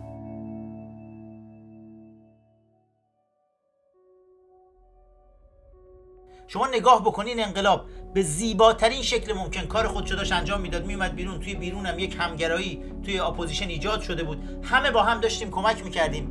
ولی نیاک میاد وسط با امکانات رسانه‌ای که برای خودش فراهم کرده، امکانات رسانه‌ای که وصل به داخل کشور هستن. رسما نیاک داره همه رو کنار میزنه و کنترل کامل رو داره به دست خودش میگیره. خیلی خنده‌دار بود اگر 5 ماه پیش به ما میگفتن کریم نیاکی قرار بیاد کینگ میکر باشه، اپوزیشن بسازه، شورای انقلاب بسازه، هممون قهقه میخندیدیم اگر همچین حرفی میزدن، میگفتیم مگه میشه؟ ولی شد، داره اتفاق میفته الان. و دقیقاً به همین دلیل هم به هیچ عنوان نیاک نمیخواد این رژیم عوض شه. در یک کنفرانس داراخدروم تو یه هتلی تو حاشیه کنفرانس دور هم نشستن، ولی رسانه‌ها دارن اینجوری وانمود میکنن که تمام دولت‌های دنیا الان دیگه جمهوری اسلامی را دعوت نکردند و آمدن دعوت کردند از معصومه. این یک فالس هوپه، این یک امید دروغینه که داره به مردم داده میشه به سمت یک سراب، و این باعث میشه که مردمی که دارن میجنگن وسط خیابون بگن خب پس بشینیم ببینیم اینا مثل که دارن این کارهای خیلی گنده‌ای میکنن. یک وعده داده شد، آقای پهلوی بودن در مورد ایجاد یک صندوق که کمک میکنه یا پتانسیل اینو خواهد داشت که کمک بکنه کسانی که در ایران آسیب دیدن. خب الان نزدیک 4-5 ماه از اون گذشته. امروز هم دیدم که در سخنرانیشون گفتن که کارشناسان دارن روش کار میکنن. این رو مخصوصا من از وزیر خارجه روز دوشنبه پرسیدم، وزیر خارجه آمریکا چند ساعت قبل از سال تحویل، که چرا ایرانیان آمریکایی که میخوان کمک بکنن به کارگرانی که دارن میخوان اعتصاب بکنن یا به کسی که آسیب دیده با انواع اقسام موانع روبرو هستن، موانع تحریم و مالی و پرسونل. ما اوپن هستیم به این که بشنویم نظرات مختلف. خب نه در این مورد به خصوص برای اینکه یکی از عوامل ناامیدی این است که یه وعده داده میشه پیگیری نمیشه.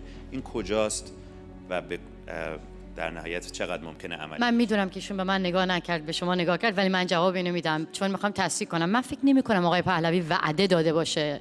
آقای پهلوی توی همون بحثا همین حرفی رو زد که ما هم زدیم، گفتیم ما تلاش میکنیم، ما طلبکاریم، ما طلب میکنیم از کشورهای غربی که باز بکنن که این صندوق شکل بگیره و این یه پروسه آسونی نیست.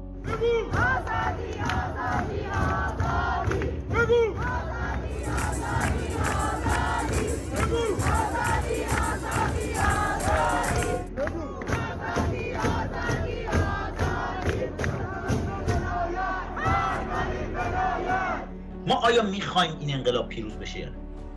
اگر میخوایم پیروز بشه، راه برای پیروز شدن وجود داره. اگر این انقلاب توی فاز سوم الان 160 روز دوام آورد، یک تفاوت بزرگ با تمام حرکت‌های دیگه داشت. بچه‌ها این بار با کوکتل مولوتوف و اسلحه اومدن و جنگیدن و رژیم وحشت کرد. تنها نگرانی ما اینه که نایاک یک بار دیگه داره انقلاب ما رو میدزده. نایاک داره انقلابمون رو میدزده. ما نگران مردمیم، ما نگران انقلابیم. الانم تنها خواهشم ازتون اینه جوگیر نشین، گول نخورین. میدونم بچهای باهوشی هستین، توی تمام این سالها خیلی رژیم سعی کرده گول بزنه، گول نخوردین.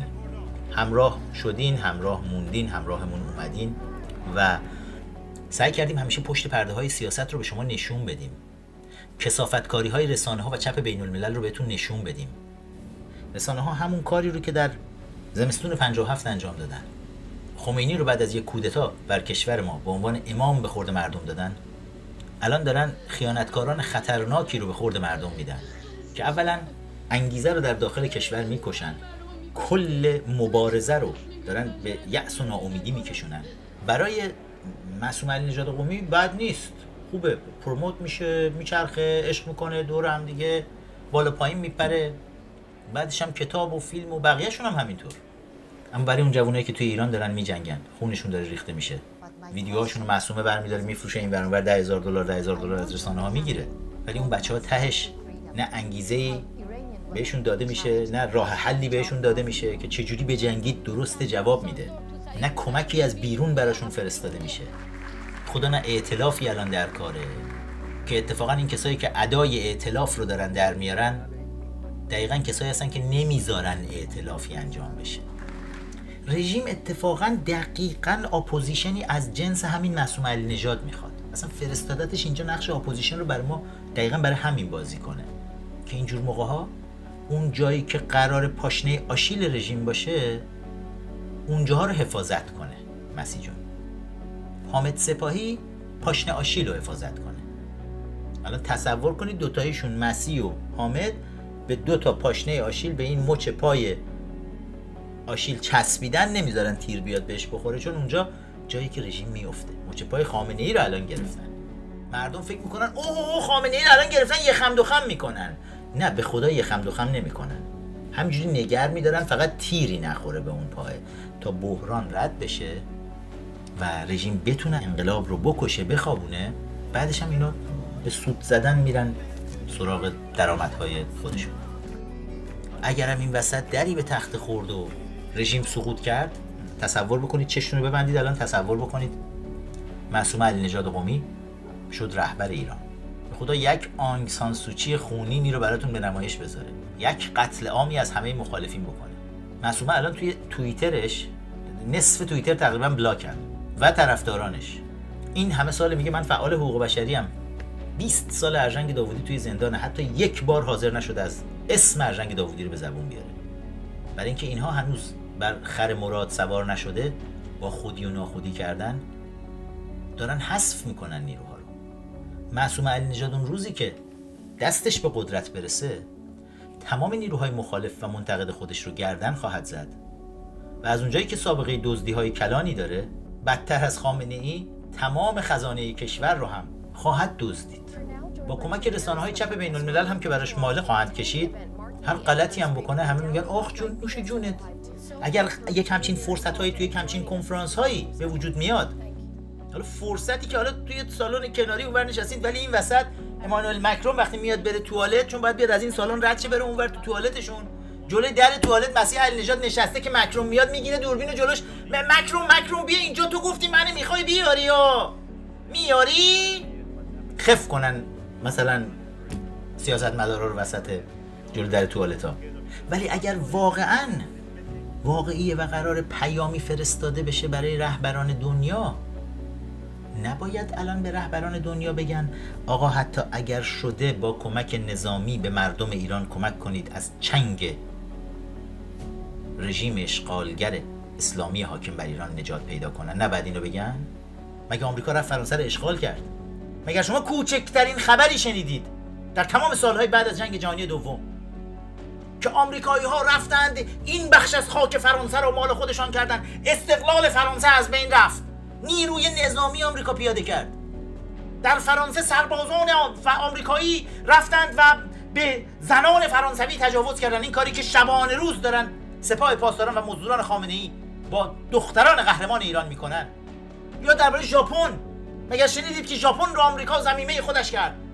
من فکر میکنم اگه من این امکان رو داشته باشم، همونطور که داشتم تو پارلمان انگلیس و دقیقاً با این جمله شروع کردم سخنرانیم، گفتم همونجوری که مردم فرانسه خجالت نکشیدن که از کمک نظامی خارجی استفاده بکنن حتی برای بیرون کردن اشغالگران نازی از فرانسه در جریان جنگ جهانی دوم، ما مردم ایران هم نباید خجالت بکشیم که دنیا بیاد به ما کمک کنه. خونهای کمتری ریخته میشه اگر دنیا بیاد به ما کمک بکنه تا ضحاک رو بتونیم از صندلی قدرت پایین بکشیم. ما احتیاج به کمک دنیا داریم الان. با بد کوفتی طرفیم. کارمون رو سخت‌تر کردید. خون بچه‌ها رو به هدر دادید تا الان. اما این مبارزه ادامه خواهد داشت و در فاز بعدی مبارزه فقط اونهایی که دل شیر دارن، اونهایی که شهامت دارن تا از مبارزات با خشونت بچه‌ها حمایت بکنن، اونها طلایه داران ادامه مبارزه خواهند بود. ماها فولادهای آب دیده‌ای هستیم که تو کوره آهنگری سرخ شدیم، کوبیدند ما رو، تیز کردند و شمشیر دولب شدیم. و امروز اگر سعی بکنید که ماها حذف بشیم، توی فاز بعدی که اصلا تخصص شماها نیست، جایی هم دیگه نخواهید داشت. نه که ما اینجا رو ازتون بگیریم، اون بچه هایی که دارن این کار رو میکنن دیگه جایی بهتون نمیدن. همه جا آتیشت میزنیم، همینجوری آتیشت میزنم.